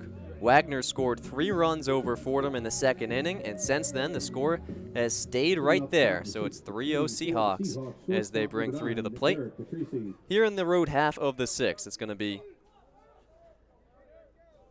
Derek Patrici, Brendan McLaughlin, and then Jaden Alvarez, the bottom of the order for the Seahawks, as the freshman Murray deals and yields a ground ball tailing foul.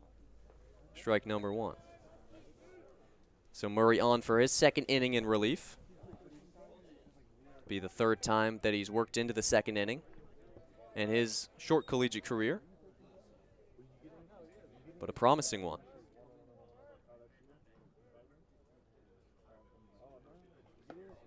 It's the 0-1, a big cut and a miss, and he's up 0-2.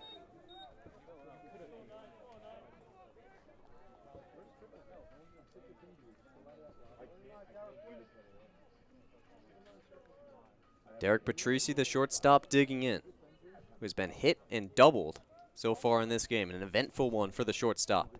Righty-lefty matchup as Murray throws outside, 1-2. How about Murray's command here, Joe, and especially that 4-seamer, not getting any cookies for Wagner and making life difficult. Again, that 6-6 frame just coming down that mound. It's got all the momentum in the world. Ends with a strikeout here for the shortstop. Swing and a miss on a pitch outside. Patrici down on strikes, and Murray keeps on rolling. If you're Fordham, this is exactly what you wanted from the pen. You want that guy you can rely on. You know, when you're down 3 runs, you're looking for your bats to just get hot. You want these quick top halves of the innings. Just try to get away, get back in the dugout. Pop up here from McLaughlin, second base side, gloved by Kirk, 2 down. This time they communicate well in the first couple innings. Remember that pop out over in the foul territory ended up dropping between Kirk and Diaz, but you know they end up communicating this time for the 2nd out of the inning, trying to get out of this one as quickly as they can. So Jaden Alvarez will dig in, the sophomore having a fine day so far. Had a single in the 2nd that plated 2 of Wagner's 3 runs. Takes a ball inside on the off speed with 2 down, no one on here in the top of the 6th inning. Still 3-0 Wagner, in large part thanks to this guy. Freshman out of Latham, New York. Watches one inside at the shoelaces, 2-0.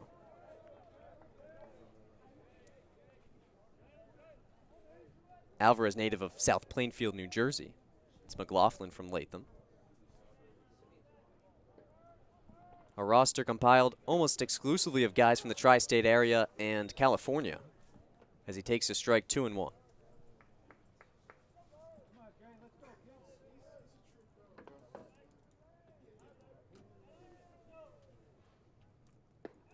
The deal from Murray in for strike 2. He's just been absolutely dealing. Over 50% of his pitches have been strikes again. Same thing that Robbie had. He just kind of imploded in that second inning. Murray just keeping that command. Murray's 2-2 misses behind the catcher. Young wasn't able to get to it, and now it's a full count.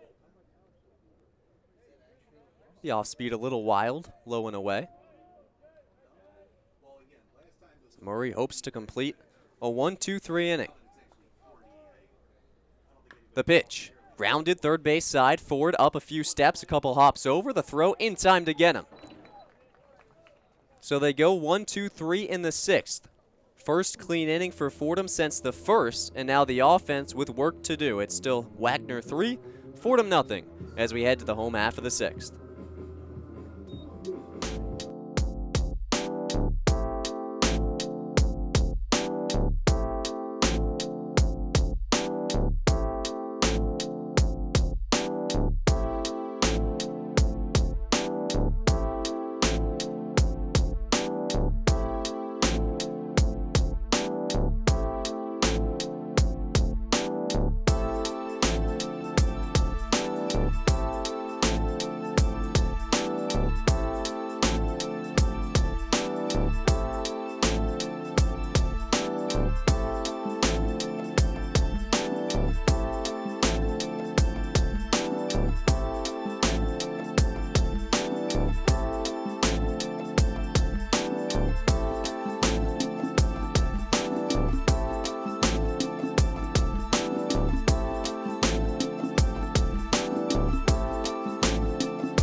Bottom of the 6th, Little, Kirk, and Dean ready to come up for Fordham as they try to break a long scoreless drought. Here with Sam Bonilla on the bump for Wagner. Second pitcher of the day after Quinn Finnegan and the Seahawks have scrapped together a really great defensive outing for a team that has struggled a lot on the bump this season. And for a Fordham team that's been really hot with the bats past couple of weeks, it's been the opposite. Little swings and misses at the first offering from Bonilla, strike 1. Little in that 9-hole, you know, he's one of those, he's a table setter as well on the bottom of the lineup. You know, Fordham kind of, you know, Layton kind of uses him as a fast guy that gets on base a lot. You know, he doesn't hit particularly too well his whole career, but he is up to 295 average so far this season, 0 for 1 on the day. But again, Little is that table setter that works hand in hand with Kirk, bottom of the top of the lineup. So a dream for Fordham would be get on base and have Kirk do the work for you at the top of the lineup. Next AB. Speed up and down the order as Little, a 9-man, swings and misses, strike number 2. 1-2 count from Bonilla to Little. And for Wagner, they've walked out 2 pitchers who have ERAs in double digits entering the day. And they've done nothing but mow down this Fordham lineup. 2 straight 1-2-3 innings worked by Bonilla, who earns a 3rd inning of work for the first time this year, as Little fouls this one back.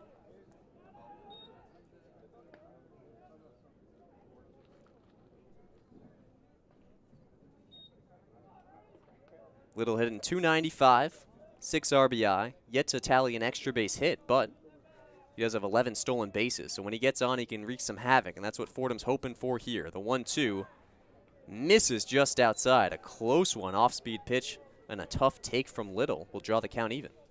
Yeah, so Little stays alive here. Again, you have to protect. Your team's down 3 runs. You know, game's kind of getting away from you out here, top of the 6th inning.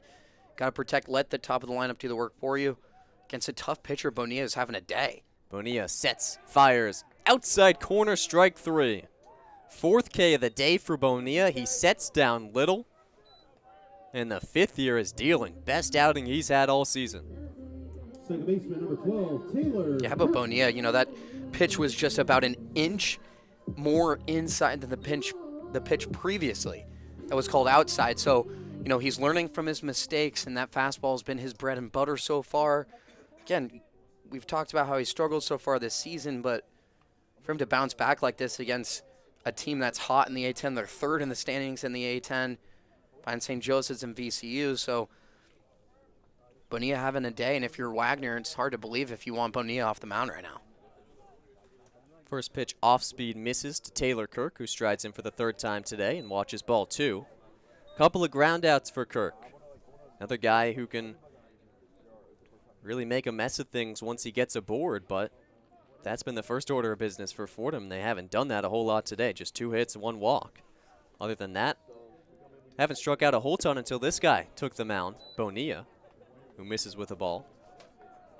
Again, Kirk was one of those instrumental players last time around on Sunday against that Richmond team that's, modestly very good in the A-10, and Kirk's good for scoring the second most amount of runs on the team so far with 22, only behind Grabau's 23. So he gets on base, he scores a lot. I mean, he's that table setter for a reason with 15 ribbies on the year. And Kirk also has 11 stolen bases, tied for 71st in the country with Ernie Little, who was just set down. As Kirk belts this one deep to left center field, backing and trying to make the play is Tavares. It's over his head. The ball skips over the wall, a ground rule double, and finally some kind of jolt into this Fordham offense. A double from Taylor Kirk with 1 out. That's exactly what they needed if you're the maroon and white this afternoon. Timely hitting. It's been tough for you. That's your 3rd hit of the game so far against Bonilla, who's been ripping the Fordham Rams apart. But, one swing can do a lot here. And if you're the Fordham Rams, now you have a runner in scoring position. You're back into the heart of the lineup. All you can hope for now is, slap some balls over the infield and, get the ball rolling. Mason Dean up with 1 out and a man on second after Fordham's 2nd double of the day. Dean grounds this one hard to second base, but played cleanly by Immel up and over in time. The runner and Kirk will advance to 3rd with 2 down in the 6th. Runner on 3rd here. Boy, even if Fordham only gets 1 run here, it just feels crucial that they get something on the board, some type of momentum. Absolutely. To take into the 7th. If you're Fordham too, you've been looking at Bonilla pitch for about 2 innings now, and a dream would be to get him off the mound. So you got to work him as much as he can. It's above 20 pitches so far, pitching very cleanly so far. Pitching to McAndrews as a curveball cuts in for a strike. Has now officially pitched around the order once, as McAndrews lined out. Was the first guy that Bonilla faced, and he set him down and then set the next 6 guys down as well until that Kirk double. He now stands on 3rd with 2 down. The pitch to McAndrews yields a check swing. He went strike 2. So the captain in the hole as Fordham looks on from the dugout on the first base side with just about everyone on the top step knowing that this is a big AB here. Behind in the count, McAndrews got to protect, stay alive here. The 0-2 in the dirt. Did he go? They say he did. He checked his swing, and Fordham can't believe it. The appeal to the first base umpire, they say he went, and that is how the 6th inning will end. A runner and Kirk stranded at 3rd, and Sam Bonilla, who came into the day with an ERA in double digits, has worked 3 innings scoreless, allowing just 1 base runner, and Wagner still leads 3-0 through 6 innings of play.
It's Wagner 3, Fordham 0 as we head to the 7th from the Bronx, New York. And a new pitcher on the bump for the Rams, Aiden O'Brien Gonzalez. The sophomore right-hander stands 6 foot, 190 out of Alexandria, Virginia, and makes his second appearance of the day as Fordham hopes to keep the score where it is. Wagner scored 3 in the second, none since then, and Fordham left a runner on third in the last half inning and stays without a run. It's been a bizarre game as a Wagner team that has really struggled pitching all season has held a Rams lineup that has been red hot with the bats, scoreless so far. But as it stands, it's O'Brien Gonzalez in relief, getting ready to face the top of the order for the Seahawks. First pitch is low to Lucas Torres, the right fielder, who has now moved over to center after Evan McRae last week and ended up winning that series, winning the last game of that series. But the 6 foot 190 sophomore from Virginia has only pitched 1 game so far for the Rams. He has a great product out of high school, and again tops out at around 85, 86 for his fastball, hovering around 68 for his curveball. So he doesn't really have that strong breaking ball, but it is so different than his fastball that it may be hard to hit for Wagner. 2-1 count. The ball scalded into center field by Torres, but an easy play for Mason Dean, who has not played a lot at center field. But the freshman able to make the simple grab for out number 1 is O'Brien Gonzalez, as you said, making just his second appearance. The designated hitter, number 3. Pitching for the first time in 15 days. That lone inning pitch came against Iona in the win, where he was pretty good. Didn't allow a hit or a walk or a run or anything of that nature. Did hit a man, but other than that, a clean inning of work. As his first pitch is outside, he pulled a fastball with Matt Sutera digging in. The strikeout and a couple flyouts to right field. Righty-righty matchup here as O'Brien Gonzalez sets, looks, and delivers. Curveball misses high. So a couple of bad misses early for O'Brien Gonzalez, but got his first man out, and no one on here in the top half of the 7th.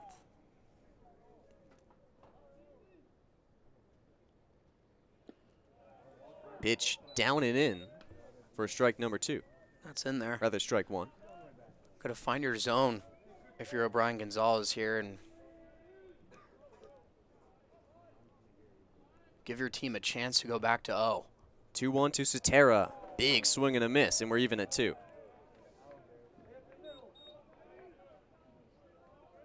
Sutera, the sophomore from Staten Island, hitting .288 on the year. Second on the team in strikeouts with 17, but that K percentage has gone down. Now faced with a 2-2 count. The pitch. Outside corner, strike 3 looking. O'Brien Gonzalez got him. And just what the doctor ordered, first 2 batters down for O'Brien Gonzalez, coming on in relief and trying to hold things where they are.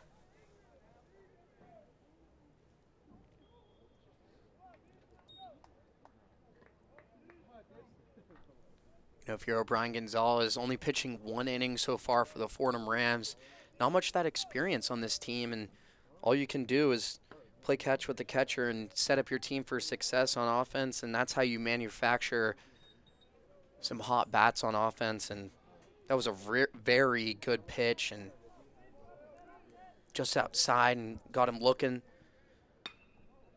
This ball scalded second base side and threw for a base hit from Tavares.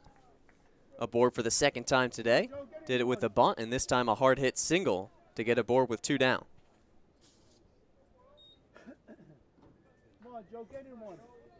First baseman number 28. It's Wagner's 8th hit of the day so far, and just getting on base so easily. Out hitting the Fordham Rams 8-3. Just been absolutely fantastic offensively for Wagner. First pitch fouled back by Joseph Manila. Coming up with a man on first and 2 out here in the 7th. Manila's been busy, walked and scored in the second. That was the first of 3 runs for Wagner in that frame, and then singled in the 5th. So a 1-for-2 day with a walk for the home run hitter. Fouls this one out of play, first base side. 0-2 count.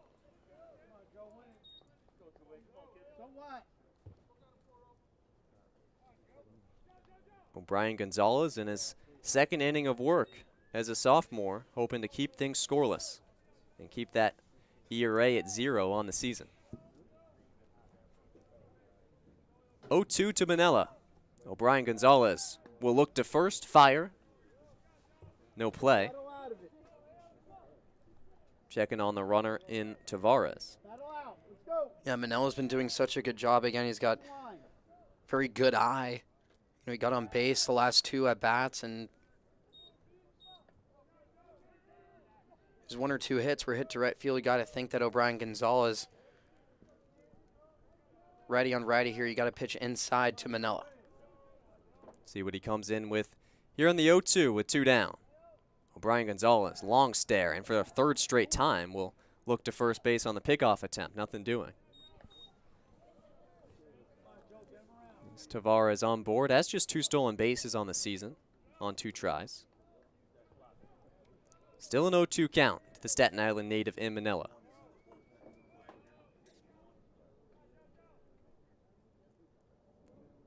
Long stare from O'Brien Gonzalez. The 0-2 nearly hits him. Some chin music. Up and in with the fastball, gets Manila off the plate, and it's 1-2.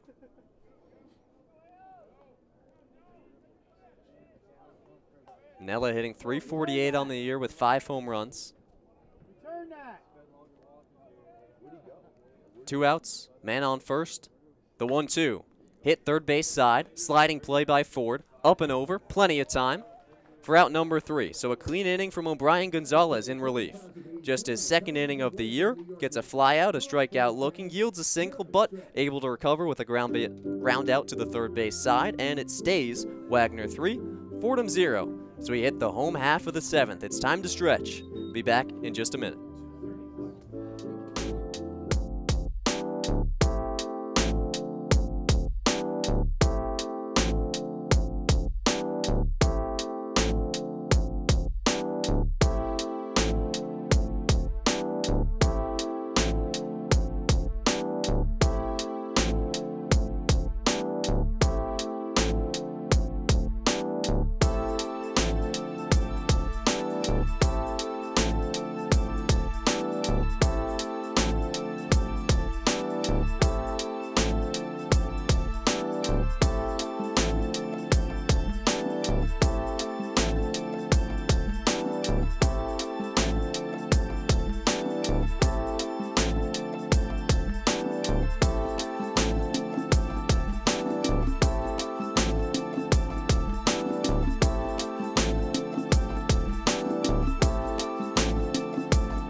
Nothing Wagner as we hit the home half of the 7th, and on to protect that lead, a new pitcher.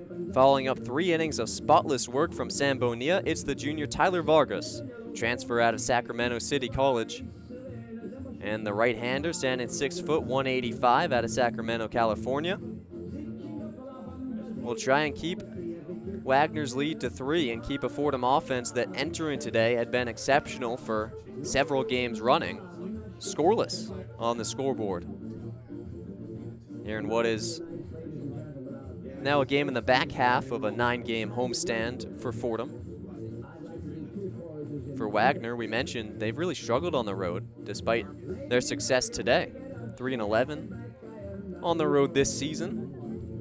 Not a team unused to playing on the road. From 2008 to 2020, the team played its home games at Richmond County Bank Ballpark in Staten Island, but when the Staten Island Yankees folded in 2020, the ballpark had to close, and it left them without a home stadium. So they played part of 2020, which was, of course, later suspended with COVID, as a road team only. And then in 2021, they played most of their home games at First Energy Park in Lakewood, New Jersey. In 2022, they played 8 home games at the Trenton Thunder Ballpark in Trenton, New Jersey. Again, not their home state. And another 12 home games at Shoretown Ballpark, excuse me. Shout-out. beginning in the 2022 season, and finally reached an agreement to use the SIUH Community Ballpark on Staten Island, where they've still yet to host a game this year. First pitch from Vargas outside as Anthony Grabau steps in to lead things off in the 7th. Fordham desperately in need of a spark here. And they've got just the guy to do it up. Grabau swings and fouls one back here. 1-1.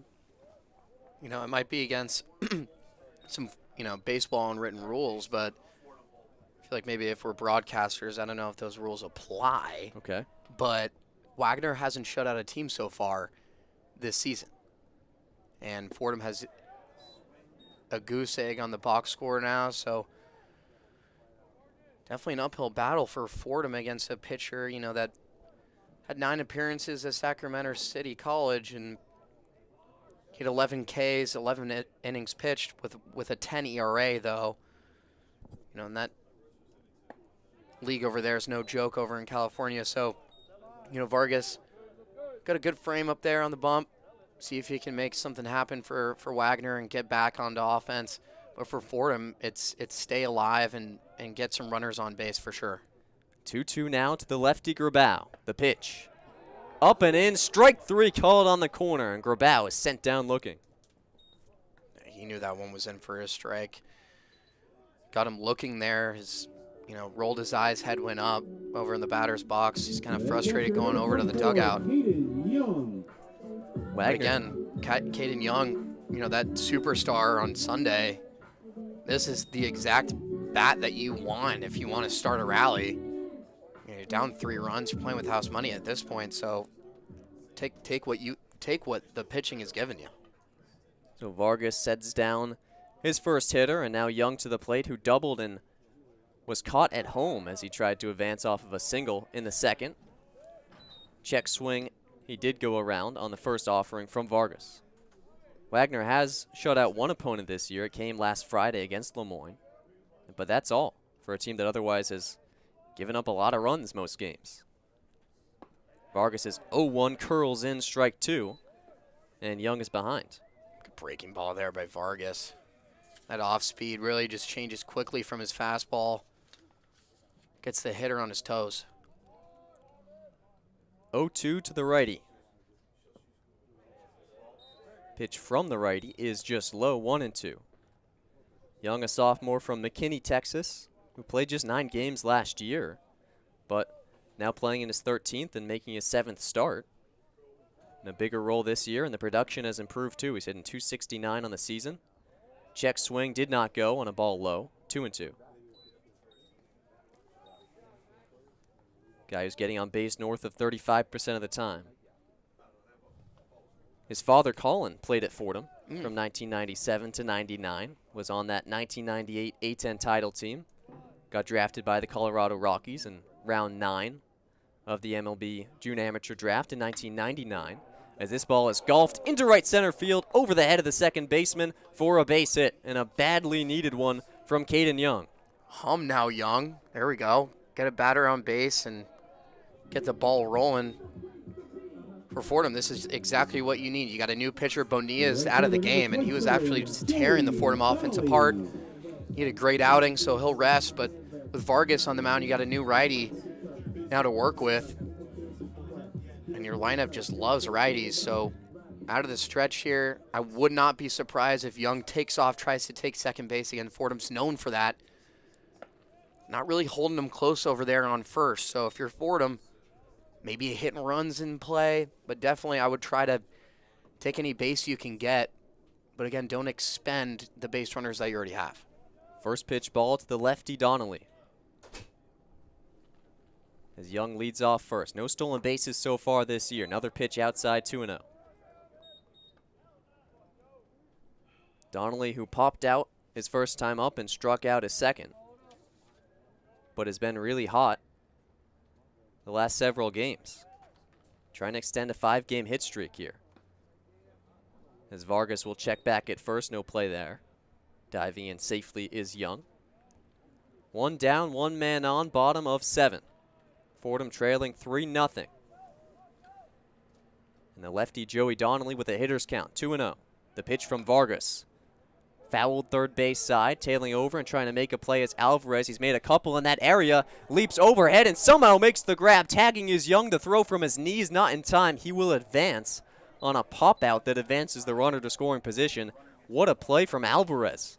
My goodness, Joe, that was hit over in Nebraska over there on the left, and Alvarez was all over that. Looks like he's, you know, clothes got a little dirty there, but for good reason. Lays his body out for his team.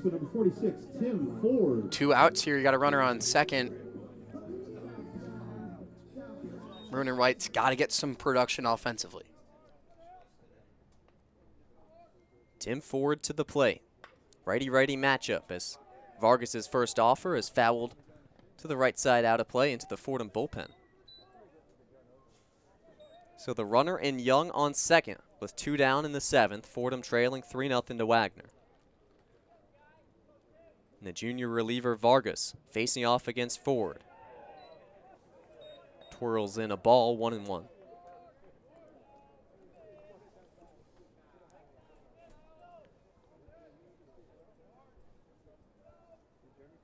Ford, who singled in the 2nd and nearly brought in Young, now has a chance to do it again. Same exact situation as he takes strike 2.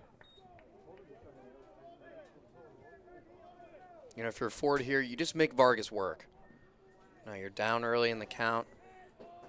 Make him do the work for you and just battle away. Just make contact when you can. The 1-2 from Vargas. Check swing, ball misses low and away, 2-2. That was close. Wagner bench wanted that one. Big RBI opportunity for Tim Ford, the sophomore out of Philadelphia, Pennsylvania. Huge gap out between first and second. Second baseman's just shading right behind second base. Vargas will step off and lob a ball back to second base, lazily checking in on the runner in Young.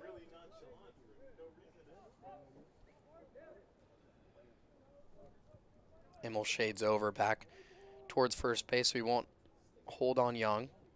The 2-2.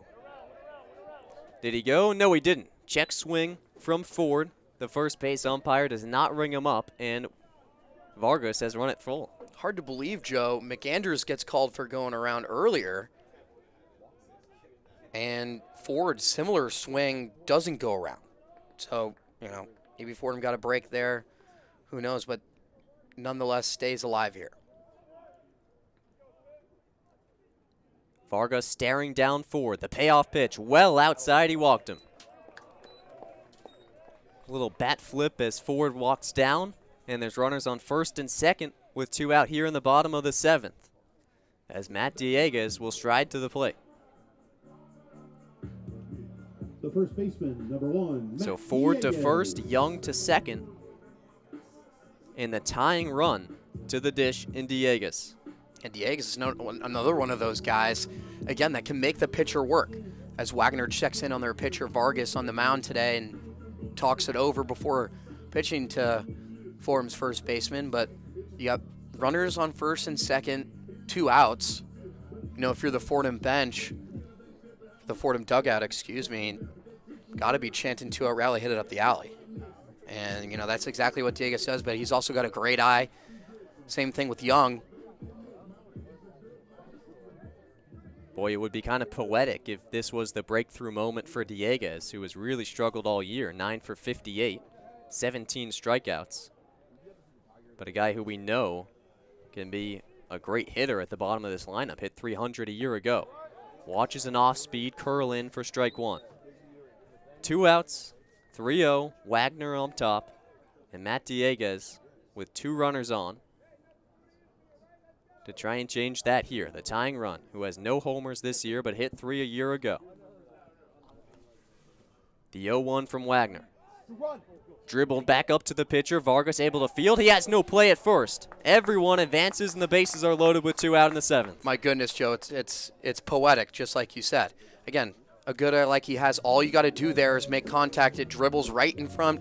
Kind of the catcher, the pitcher, Vargas, comes and tries to get it. Decides not to throw it away and make an error.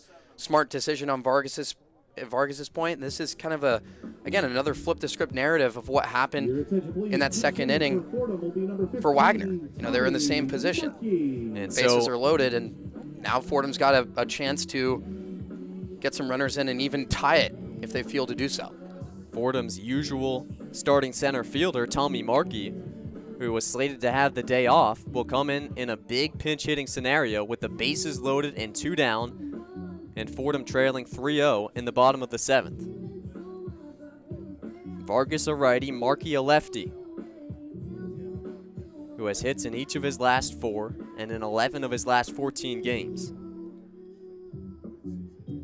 Wesleyan transfer drove in 4 runs over the weekend. Guy who went 5 for 5 2 weeks ago against Iona in a career day for him. He stole 2 bases and scored 4 times, but now all he needs is a single to get Fordham right back in this ballgame. He does have 1 home run on the year, has 6 doubles to his name as well.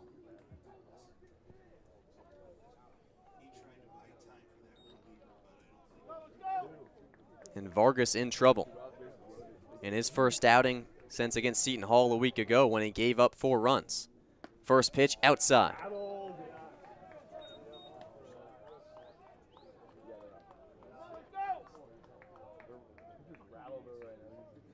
So Markey ahead 1-0. With Young on third, Ford on second, and Dieguez on first, and 2 down in the 7th. Markey grounds this one first base side, dribbling over slowly, able to make the play in time is the first baseman Manella. He tagged the bag after waiting on the grounder for a whole while. An absolute crazy play to end the 7th inning with the bases loaded in what could have been an RBI infield single just by the skin of his teeth. Manella able to make the play, and it's still Wagner 3, Fordham 0 as we head to the 8th inning from the Bronx, New York.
So bases loaded, nothing doing in the home half of the 7th. And we hit the 8th inning from the Bronx, New York. It's Wagner 3, Fordham nothing. And a new pitcher on the mound in what's been a bullpen game for the Rams so far. It's the sophomore Jordan Rodarte. 6'3" right-hander from Luca Balboa, California. Will hope to, as his predecessors have, keep this game at 3-0. After Robbie Stewart, the starter in today's game, couldn't make it past 2 innings. And gave up 3 in that 2nd inning, and that's where the score's been ever since. Fordham has threatened in a couple of frames, but nothing on the scoreboard.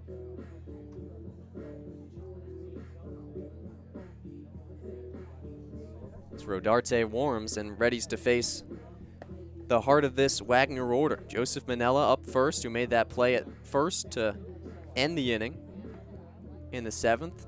Had a grounder that he waited a good 3 or 4 bounces on before making the play and tagging first base in just the nick of time to get the Seahawks out of the jam. After him, it'll be Dylan Immel and Evan McRae.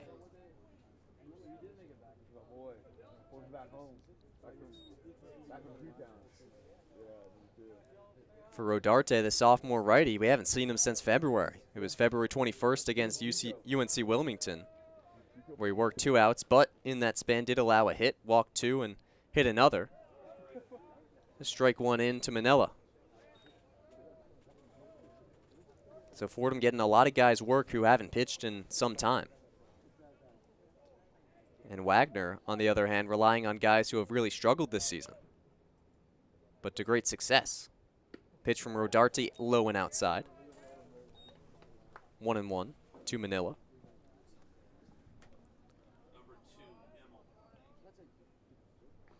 Manila led off the second, in which Wagner scored all 3 of its runs with a walk, and he eventually came around to score. Rodarte's pitch golfed into center field, rather right field, for a base knock to lead things off in the 8th. Manila aboard for the 3rd time today.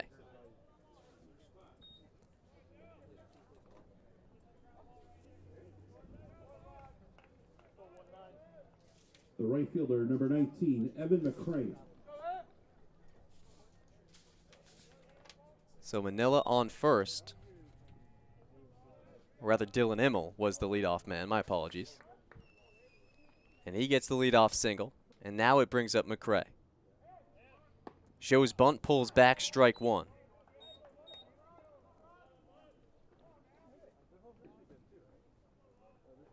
Rodarte will have to work around the leadoff single. Guy who has not thrown in a game in a month. Flashing the bunt again is McCray. This time a ball, 1-1.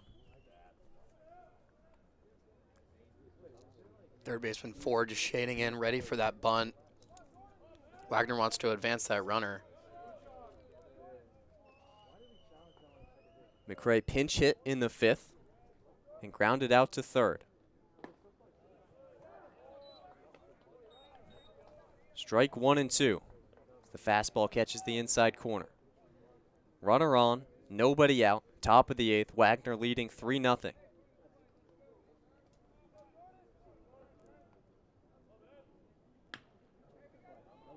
Chopper, second base side, easy play for Kirk, up and over in time. The double play, not a factor there, and the runner able to advance to second. So Immel into scoring position with 1 away off the ground out from McCray.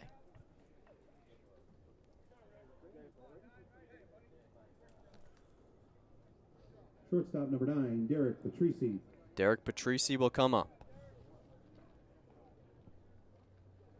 The shortstop was hit in his first AB in the 2nd, then doubled in the 4th, and struck out in the 5th. Takes ball 1.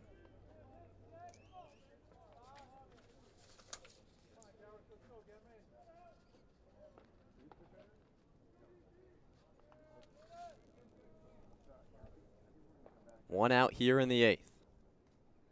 The offer swung on in line to second. Kirk catches it, throws to the shortstop, Grabau. 4-6, the double play, and Fordham escapes the jam.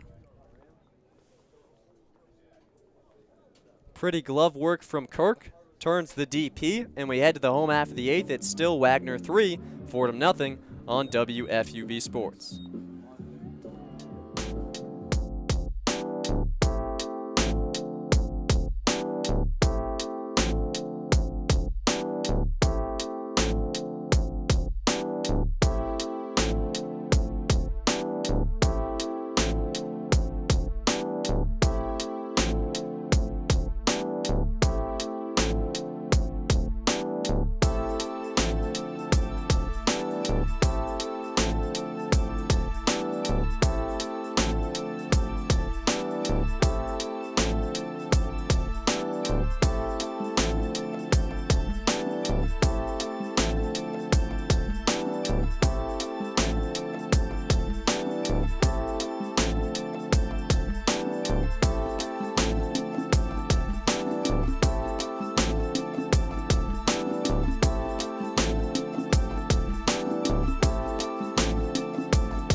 3-0 Wagner over Fordham as we hit the home half of the 8th. And to try and spark a rally, it's the top of the order coming up for the Rams. Taylor Kirk, Mason Dean, Tommy McAndrews to try and do some damage against a Wagner staff that has pieced together 7 scoreless innings so far. And it's a familiar face in Tyler Vargas coming back onto the bump for a second inning of work, even after allowing 3 base runners in his first inning. A single, a walk, and then another single, but escaped the jam. Now Taylor Kirk, who showed bunt, will take ball 1. And if you're Fordham, like we said in the previous inning, Vargas isn't used to pitching in a high volume, so all you can do is make him work more than he has to. He's already up to 24 pitches so far. All the other pitchers are around 36, and 39 pitches, so get him up to that range, get him off the mound, and someone that you've had struggle hitting against. He had 2 hits in that 1 inning, but got the bases loaded, couldn't convert. But if you're him, Vargas, has good command, but late in that count, gets a little struggle for him. So, for Fordham, just make him work, make life a little more difficult than it has to for Wagner. And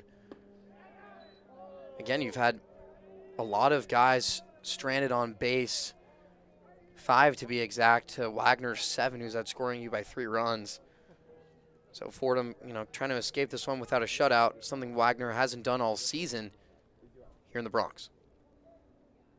2-2 to Kirk, spoiled foul. Count will stay the same, top of the 8th, nobody out, 3-0 Wagner. The leadoff man, Kirk, who had a 1-out double in the 6th but was not able to come home.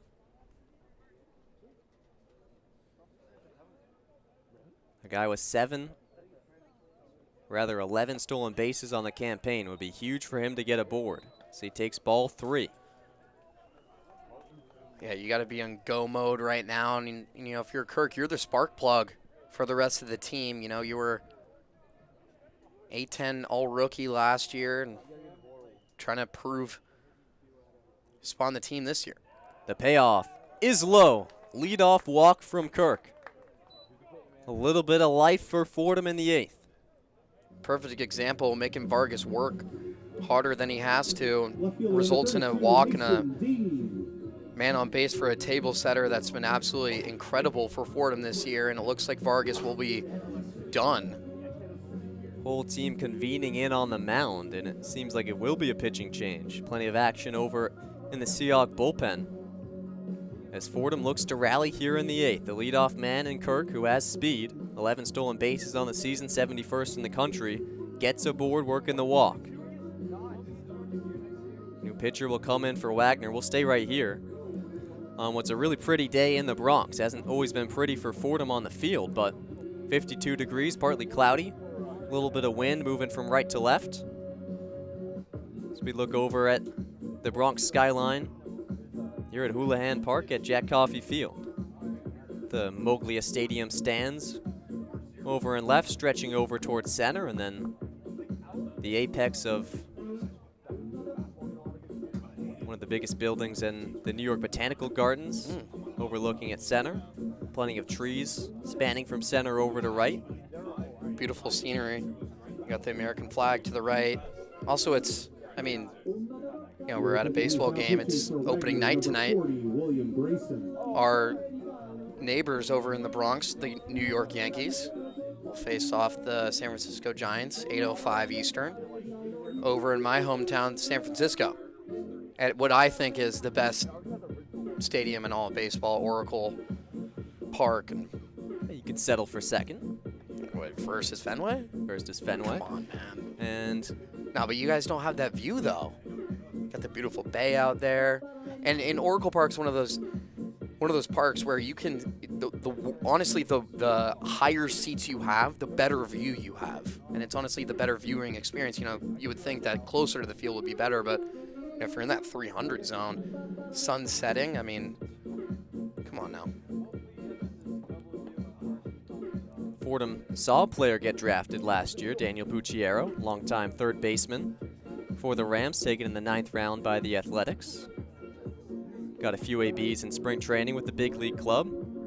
Seems like he'll start out in rookie ball this year. as the MLB season gets ready to start tonight. So the new pitcher from Wagner will be William Grayson, 6'3" righty, a sophomore from Mays Landing, New Jersey. Taking some warm-up pitches here. Another pitcher, like you said, that's just been struggling so far for Wagner. Again, in his freshman year, he's a sophomore now, but he logged 11.1 ERA with a 2 whip. So in those 11 innings, he allowed 15 runs on 12 hits, striking out 6 guys, but he did post back-to-back 3 inning outings against Seton Hall and St. John's. So a very, organized, disciplined player, but someone who's definitely been struggling this year. And he's only allowed 3 earned runs so far in his 6 games he's appeared in for Wagner, but looking to kind of close out this game for Wagner in this 8th inning. 4.50 ERA for the righties. He pumps in a first pitch strike to the lefty Mason Dean.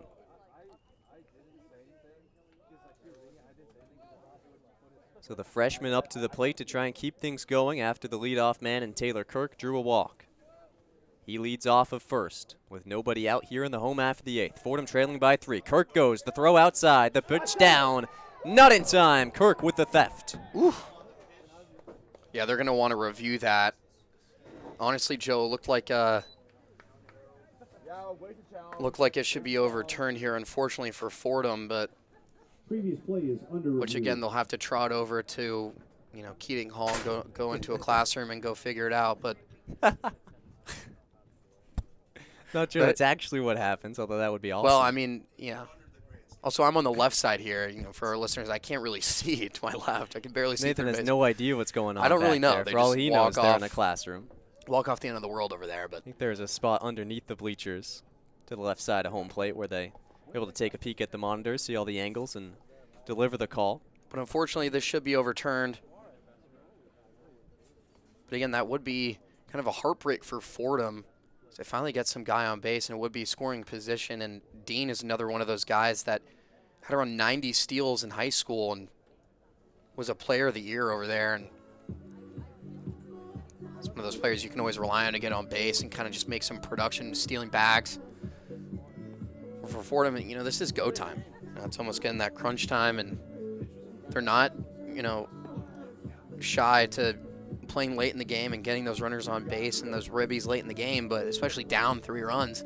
Got to get some production going against pitchers that, again, had just been absolutely struggling for the Seahawks so far. But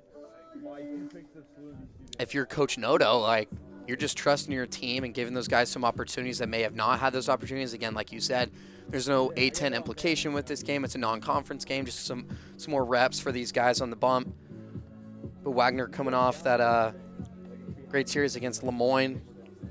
They won 6-0, 5-1, and 9-7, so just great games for them. Their pitchers had 8 scoreless, 7K in that first game.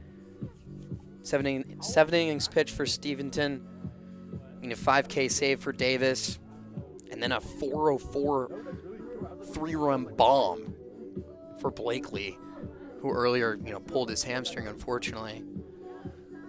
But Wagner's, they've been having that offensive production they've been looking for in the NEC. They've been always leading that conference in hits. They're always in that top 3, especially in home runs, and doubles they lead in that conference as well. But for Fordham, it should be the name of the game of not getting guys on base and converting when runners are in scoring position. They've left over 7 guys on base so far. A couple opportunities where they had the bases juiced, but couldn't convert there, capitalize on that. So that's baseball, but got to think here that this one gets overturned, unfortunately. Umpires We shall see. coming on back. We'll see what ruling they have after what was a shorter review than the last one. They're learning, right? On the stolen base attempt from Kirk, he was ruled safe initially, but we'll see if that call stands. Umpire's about to break the third base line. He is safe. Wow. So the call stands upon review. It was a fastball outside from Grayson, gloved by the catcher McLaughlin, who has a good arm. He's caught 2 men stealing. The throw down was on target and nearly in time, but Kirk with a head-first dive able to get in safely And the Rams have a runner in scoring position with nobody out, down 3-0 here in the 8th. A big spot and a big steal from Kirk upon review. It's a 2-0 to Dean. A half swing. He's able to ground it to the shortstop. Up and over. Dropped at first base. The throw offline to the right of the third baseman, Manila, from the arm of Patrici. They'll rule it a base hit as it stands. And regardless, reaching first safely is Dean, advancing Kirk to third on a pitch he didn't even mean to swing it. Kind of an excuse me swing there, Joe, and some of those times that's the most unexpected hit you'll get, but he beats out kind of a bad throw to first. Now you got runners in perfect scoring position with one of the best hitters on your team now, if not the best. So you got McAndrews, the DH captain, batting like over 300 so far this season, and he's got 6 home runs, again, in that top 10 in program history in home runs. So he's looking to drive in some guys here to potentially tie it in the bottom of the 8th and make this kind of a popcorn movie here in the Bronx. Righty-righty matchup as Grayson wields a first pitch fastball in for a strike to McAndrews. Exactly the guy you'd want up, down by 3 as the tying run here in the bottom of the 8th. Men on the corners, nobody out. Grayson will look over to first, pickoff attempt, no play there. It's Dean on first, Kirk on third, who walked and stole a base and then advanced to third on the infield single from Dean. And Again, now it's McAndrews. First and third situation. You have a very fast player, Dean, on first, who loves to steal, so this would be an interesting situation with your best hitter at the plate as well. Another pickoff try, but getting back safely is Dean. Again, no outs here, too. Of course, second base open, and Wagner not wanting there to be 2 men in scoring position with nobody out. Dean does have 8 stolen bases in 9 tries this year. 0-1 to McAndrews. Watches a ball outside. 1-1. There we go. This is how McAndrews makes a name for himself here, and he prides himself in being clutch. I mean, he was chosen captain for a reason, and he's got that veteran presence for this team. With no batting gloves, let's see what he can do here. No batting gloves. The 3-year captain will watch as Dean takes off. Looks like defensive indifference. No throw down. He's in safely. So runners on second and third, nobody out. Fordham trailing 3-0 here in the bottom of the 8th. And the captain, Tommy McAndrews, with 6 home runs to his name, with an OPS north of 1,000, who's been held hitless so far today in a huge spot. The offer, a big wave and a miss. And McAndrews sent down on strikes.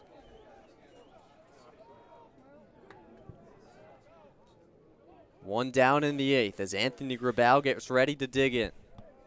Definitely kind of a heartbreak there. You wanted, if you're McAndrews, having your second strikeout of the day. No hits for him, so 0 for 3 for McAndrews. Tough to see that, but now you got Grabau, the lefty, who can make something out of nothing here. Facing off against a righty pitcher, so a good matchup as he watches strike 1. Boy, this would be a great time for him to extend his 6-game hitting streak. As Fordham looks to knock the 0 off the scoreboard here in the 8th. Runners on second and third, 1 down. The pitch. Golfed into center field, a high arcer coming in as the center fielder, waved off by the left fielder, able to make the grab as Tavares. The runners will have to stay at second and third as the throw trickles into home. So an unproductive fly out from Grabau and Fordham down to its last out here in the 8th. Again, talk about being poetic. Now they got Young, the hero from Sunday, up to bat. He's the tying run right here. So against a pitcher that's, again, been struggling, Young prides himself in being clutch. Same thing with McAndrews, and he's one of these players that really can be a momentum shifter, change the temperature here in the Bronx and get Fordham back in again. All the infielders shading out beyond the base pass. The base pass. Oh my goodness. First pitch strike. We struggle with that one. From Grayson to Young. Dean on second. Kirkman's third. And now Young, who's got a double and a single to his name, looks for his 3rd hit of the day, just days removed from a walk-off single. A chance to knock in 2 with a single here. Pitch low. 1-1. 2 outs in the 8th. Fordham trails by 3. Young is the tying run.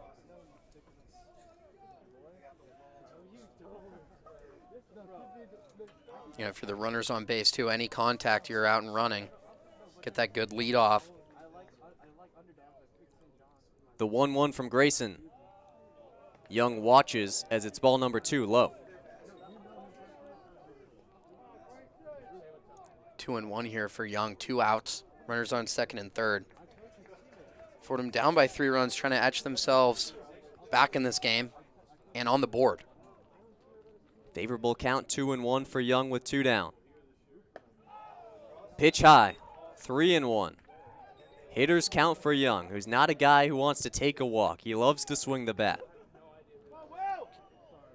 Green light situation. Grayson's just been struggling with that off speed, with that high release. Can't get anything going. Hard to predict this one, but it must be a fastball if I'm guessing. The 3-1. Outside corner for a strike. Yeah, he goes back to the fastball there for that easy strike. So now you're full count here. Got to protect. Again, a green light situation, like you said, but runners on second and third, just got to make contact here. 2 on, 2 out, bottom of the 8th. Fordham trails by 3. Young the tying runner. The count 3-2. The payoff from Grayson. Swing and a miss. He got him. Yet another Fordham rally shut down. And this time it's Grayson in relief with runners on second and third, getting Caden Young to strike out. And it is still Wagner 3, Fordham 0. Through 8 innings here in the Bronx, the Rams have been shut out, as the Seahawks will take to the plate for the road half of the 9th after this.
Still 3-0 Wagner as we head to the road half of 9.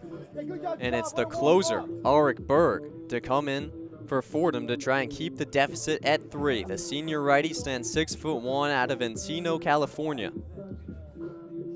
He's been great so far this year. This is 8th appearance. He's got 3 saves to lead the team at 2nd in the A-10, 50th in the country. A 2.16 ERA over 8 1/3 innings of work. Has struck out 11 and walked just 6, and hitters are hitting just .214 against him. And now to try and keep the deficit as it stands, he's got to face the bottom of the order and then loops back up to the top here in the 9th. It'll be the catcher, Brendan McLaughlin, to lead things off, and then the third baseman, Jaden Alvarez, and back up top to Lucas Torres. Fordham hopes to possess a winning record for the first time this season if they can mount a comeback in the 9th. Team has clawed all the way back to 11-11 after a 1-7 start to the season. But plenty of work cut out for them as we head to the road half of the 9th. McLaughlin digging into the right-handed batter's box, a righty-righty matchup here.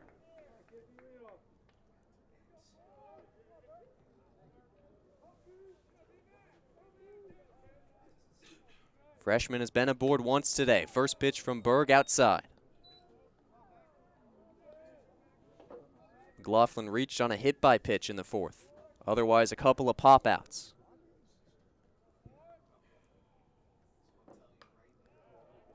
Oh, 1 fouled back.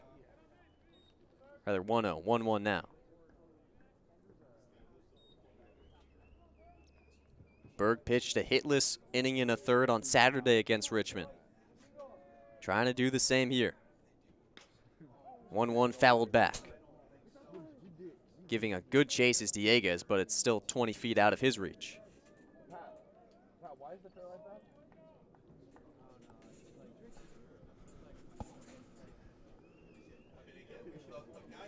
Berg enjoying a great comeback season after being injured after just 7 1/3 innings last year. He's already thrown more than that this season. It's been exceptional. Trying to mow down the Seahawks here. McLaughlin hits it right back to Berg. He's going to take a couple trots towards first. Flip on to Dieguez for out number 1.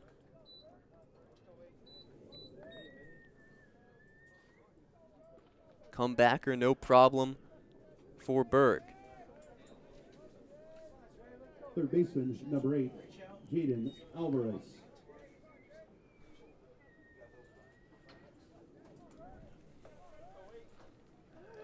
Get another player on Fordham bouncing back from injury just like Robbie. As Alvarez loops one towards the shortstop, unable to be fielded by Grabau. He's going to board safely. Should be an infield single. What was a tricky play for Grabau was a looping liner that landed just in front of Grabau, had to wade over to his right. Had he gloved it cleanly, it would have been a tight play at first. I don't think he would have gotten him regardless. Again, you know, your first step as any infielder or outfielder is going to be back. That's what you're always taught.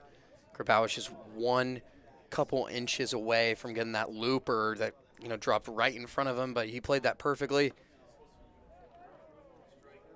You know, one could say maybe he could lay out there, but running full speed ahead, you know, he did what he could, just looped right in front of him. Runners on first for Wagner with 1 out. And Torres to the plate. Lefty-righty matchup. Throw back to first from Berg. Nothing doing.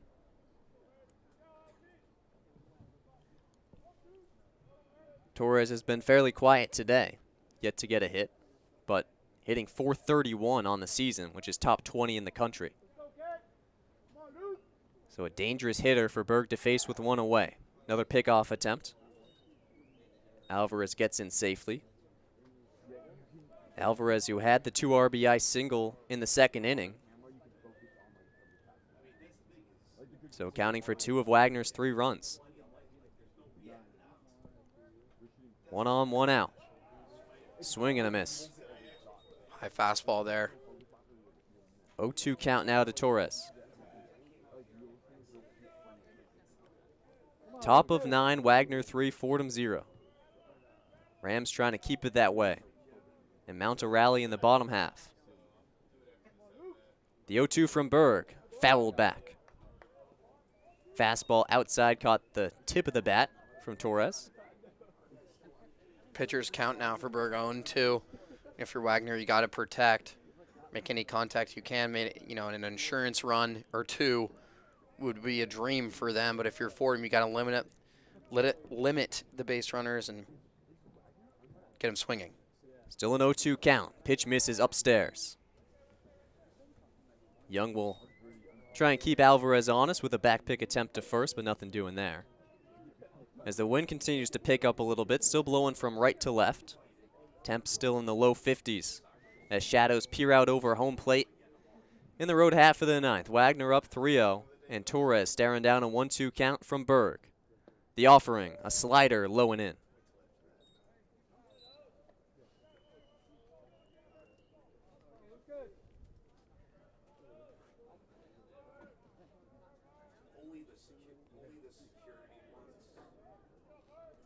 Two and 2. 1 on, 1 down. Berg sets and fires. Pop up third base side. It's going to tail well foul. Lands behind the Wagner dugout.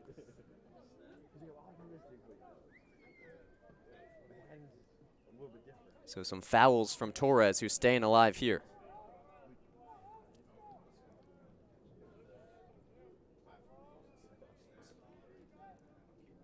The 2-2. Curveball swung on, hit second base side. Kirk flips over to Grabau for 1. Back on to first. Not in time. A tough play.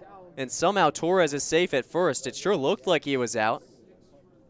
As Fordham will give it a look and think about challenging here, but as it stands. Yeah, they'll review this one. That was a bang-bang play that should go in Fordham's favor here.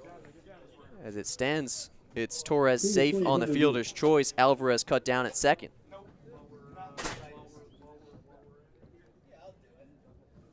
He waited on the hanging curveball and swatted it towards Kirk at second, who's been a part of a bunch of wild plays defensively. He's had a couple web gems today. And he made the right decision, as he's been doing all day. Gloved it cleanly, flipped on to Grabal for one. Grabal fired towards Dieguez at first, and looks like Dieguez might have been safe, but rather it looked like Torres might have been safe. But at least to my eye test, it seemed like he was maybe a quarter step behind, if such a metric exists.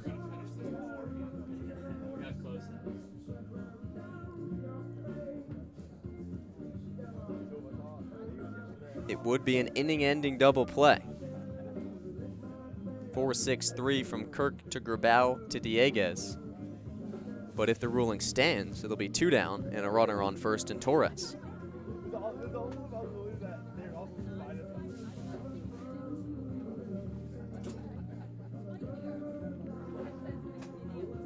Certainly could spell some problems for Fordham. Torres 5 for 5 on the campaign, stealing bases. He's had a funky season. Somehow was only 8 RBI despite a 1.142 OPS. So one of the best hitters in the country, but not knocking guys in at all. He is a leadoff hitter, but really it's just not gotten on with guys on base. And this time with a runner on first, he grounds into what could be a double play as we have our third review of the day. So many reviews here. Again, Fordham just doing their due diligence, keep their team in it, and Berg's doing a good job of, again, keeping that runner close on first, getting that ground ball to initiate the double play. Hopefully they can, capitalize on this review. Or for Fordham, you got one more chance offensively. All you can do defensively here is hang on your guy Berg and escape this one. Fordham get their heart of the lineup back in it. But this has been a tough outing for Fordham offensively, and they've left as many runners on base as Wagner has, 7. And although Wagner has scored 3 more runs, Fordham has been shut out so far, something that Wagner hasn't accomplished yet. Hasn't accomplished since last season, in fact. So, no errors today, not many slip-ups defensively. It's just been a game of pitching, a game of mound versus mound. And today, the unexpected star pitching from the Wagner guys that just haven't had that many reps, opportunities. Some of these guys haven't pitched in over a month. Some of these guys got double-digit ERAs. They come out and deal and make life hard for Fordham. Umpire's coming back for the ruling. He is out. So it is an inning-ending double play. Kirk to Grabal to Dieguez. And a double play that took 10 minutes to unfold. Don't see that too often. Either way, Fordham will head to the home half of the 9th with a little bit of momentum. Trailing 3-0 against Wagner. Trying to get something going, get runs on the scoreboard, and stay alive in this one. Down to their final 3 outs. It'll be Young, Donnelly, and Ford up to the plate for the Rams as we head to the last 3 outs of baseball today.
bottom of 9. Wagner 3, Fordham 0, as the Rams look to mount a rally and perhaps for the second game in a row, deliver a win in walk-off fashion. Seahawks have him on the ropes, and they turn to their closer. He's been exceptional.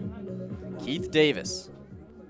First lefty on either side to pitch today. The junior from Manassas, Virginia, will stare down a pinch hitter in Madanako, the righty, to the plate, and looks at a first pitch fastball in for strike 1. He's got 7 innings pitched so far, Davis does, with a 1 ERA. Only 5 walks with 10 Ks. 4th most on the team, and he's a high leverage lefty. Again, with that 5 strikeout save on Saturday, no surprise here that he's closing for Wagner. Misses up and out, 1-1. Next offer, low and away, 2-1. So Otko, the pinch hitter, up ahead. Hitting .246 on the year, has been an everyday starter, but got the day off. Hits this one on a line to left. Down the left field line, a fair ball. Otko rounding first and headed towards second. The throw won't be in time. It's a stand-up double to lead things off for Madanako. Boom, Madanako, it's like you're playing MLB The Show out there.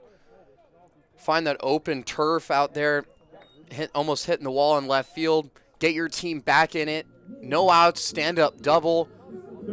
Talk about a seed off one of the best pitchers in the NEC, Keith Davis.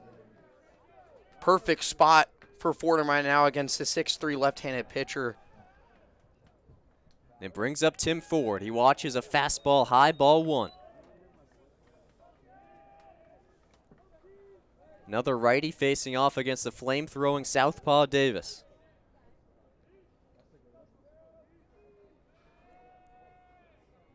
The 1-0 misses outside. So Davis has been a bit wild. And after the leadoff double from the pinch hitter Madanako, Fordham trying to mount something here. Still Wagner 3, Fordham 0 here in the bottom of the 9th. The 2-0 to Ford. Swung on and fouled right side. Oof. Had most, if not all, of that one.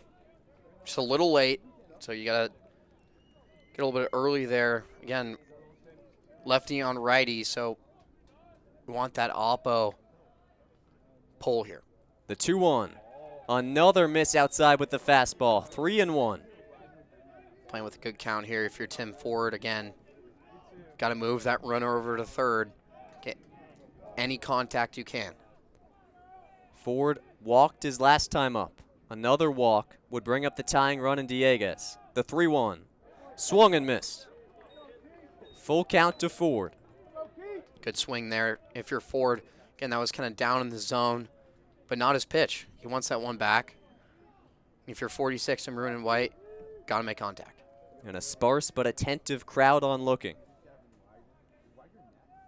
The 3-2 to Ford. Hits this one to right center field. Moving over the right fielder and able to make the grab is McCray. And the runner will have to stay at second. Great contact there, like we said, if you're 46. You know, just got a piece of that one. Ends up in the hands of McCray. But, again, Fordham's still alive here. First baseman, number 1, Matt Dieguez. So they're at the bottom of the lineup now with Dieguez, who was batting 8th. So, and then you got Little and Kirk left. So you got 2 outs to play with. First pitch to Dieguez. Cut on and missed. Looked like a tailing two-seamer just out of the range of his bat. Dieguez aboard with a single and a walk so far today. Something of note here, too. Davis likes to pick up the tempo rather quickly, whereas the other pitchers for Wagner were kind of taking their time. Another swing and a miss, this time off speed. Okay, he's at his own tempo, but Davis wants to go very quickly. Keep the hitter on their toes. Staring down Dieguez as he digs in an 0-2 count. Runner on second, 1 out in the bottom of the 9th. Dieguez watches a strike 3 slider. Wow. Davis fit it right in there on the inner half on the plate, and Dieguez had to just watch it go as he gets rung up. And there's 2 down in the 9th. Davis and Wagner 1 out away from a shutout win. Goodness, Joe. Painted it like Picasso, right around the knee level. of Degas, but again, Fordham looking for a 2-out rally with a runner stranded on the island out there on second. Another pinch hitter, this time Jack Rubin takes ball 1. The freshman righty to face the lefty in Davis. 7 for 18 on the season, has worked 4 walks as well. Trying to keep things alive for Fordham. Fastball in on the outside corner, 1-1. Loves that outside corner, painting it so well. Making it hard for an ump that's been kind of hiding in a tight zone so far. The 1-1 curls in for a ball. Started out center, and then tailed towards Rubin, the batter. Man, that off speed is dirty. 2-1 the count, 2 down in the 9th. Fordham trailing 3-0 with a runner on second. The pitch. Cut on and chopped second base side. Charging hard is the second baseman Immel. The throw over to first. In time to get him, and that's the ball game. The Wagner Seahawks take a 3-0 win against Fordham. They shut out a Rams offense that had been electric of late and pick up a big-time non-conference win. Final score of today's ball game, the Wagner Seahawks 3, Fordham coming off, a great 9-game stretch, going 7-2, scoring 96 runs in the last 9 games, Joe. Again, they were 9-3 in their last 12. They walked off the last game here in the Bronx at Fordham. Couldn't get anything going offensively. It's the first game for Wagner this season shutting out their opponent.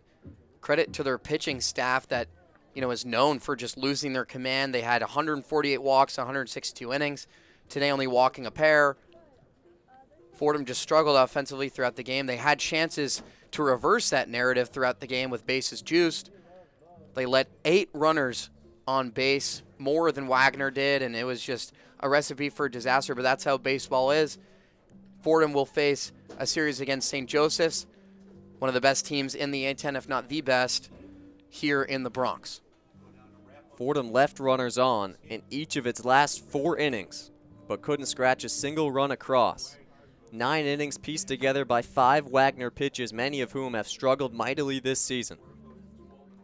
And meanwhile, on the pitching side for the Rams, after Robbie Stewart gave up 3 runs in the second, the only 3 runs of the game for either side, 7 innings of perfect work from Egan, Murray, O'Brien, Gonzalez, Rodarte, and Berg.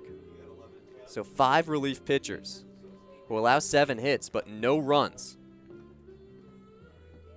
In a game that had a lot of reviews, a lot of long stoppages, a couple nifty double plays, not a whole ton of big hitting. But Wagner, with that second inning rally, doing just enough to get the win in a non-conference battle that, frankly, they weren't expected to win. Exactly, and it's always good to have some non-conference games to get the juice loose, but get the blood flowing for other opponents that aren't in the A-10. Another A-10 game. Old Dominion just beat Richmond 7-2, so a team that just lost to Fordham loses again. So not the end of the world if you're Fordham, still in that upper echelon of the A-10 standings. Just couldn't get in the box score this afternoon. Definitely something they're going to have to change against a strong, pitching team in St. Joe's. They won't let anything fly. They don't give you any extra outs. They'll make you pay for everything. Make life very difficult, but that heartbeat offensively has to come back. You like to think that it was kind of a fluke game for McAndrews that didn't even have a hit. 2 strikeouts, 0 for 3 for him. But Fordham against pitchers that just have been struggling all season and struggling with little to no reps. With double-digit ERAs, just couldn't get anything going, and Fordham with with 1 stolen base maybe 0, and just couldn't get anything going. They had chances to, but if you're Leighton, wouldn't be worried if you're the skipper of Fordham going into a tough matchup against St. Joe's later this week. 76th meeting all time between Fordham and Wagner goes the Seahawks' way for just the 22nd time. Fordham's 3-game winning streak against Wagner snapped, and now a big test coming this weekend for the Rams, as you mentioned. They're going to stay home as they enter the final stanza of this 9-game homestand. 3 games against St. Joe's, who's 5-1 so far in A-10 play. They're ranked 2nd in the conference in both record and RPI. Fordham's ranked 3rd in both of those metrics. Friday, the first game, first pitch at 3 p.m. on ESPN+. with our friends Tucker Austin and Brendan Shorey. 1 p.m. start Saturday, noon matinee on Sunday to round things out. And then one more home game versus Columbia on Tuesday before they hit the road to face Dayton. For Wagner, 3-game stint this weekend versus New Haven.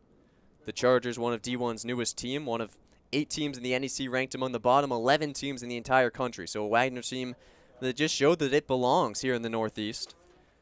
Figures to be a contender in the Northeast Conference and picks up a big-time win today against Fordham. 3-0 the final score as the Seahawks advance to 8-13 and Fordham falls to 11-12. Well, for my partner Nathan Rogers, I've been Joe Henry. Thank you so much for listening. 3-0 the final. Wagner works a shutout, gets the win in the midweek tilt. We'll see you later. This has been a production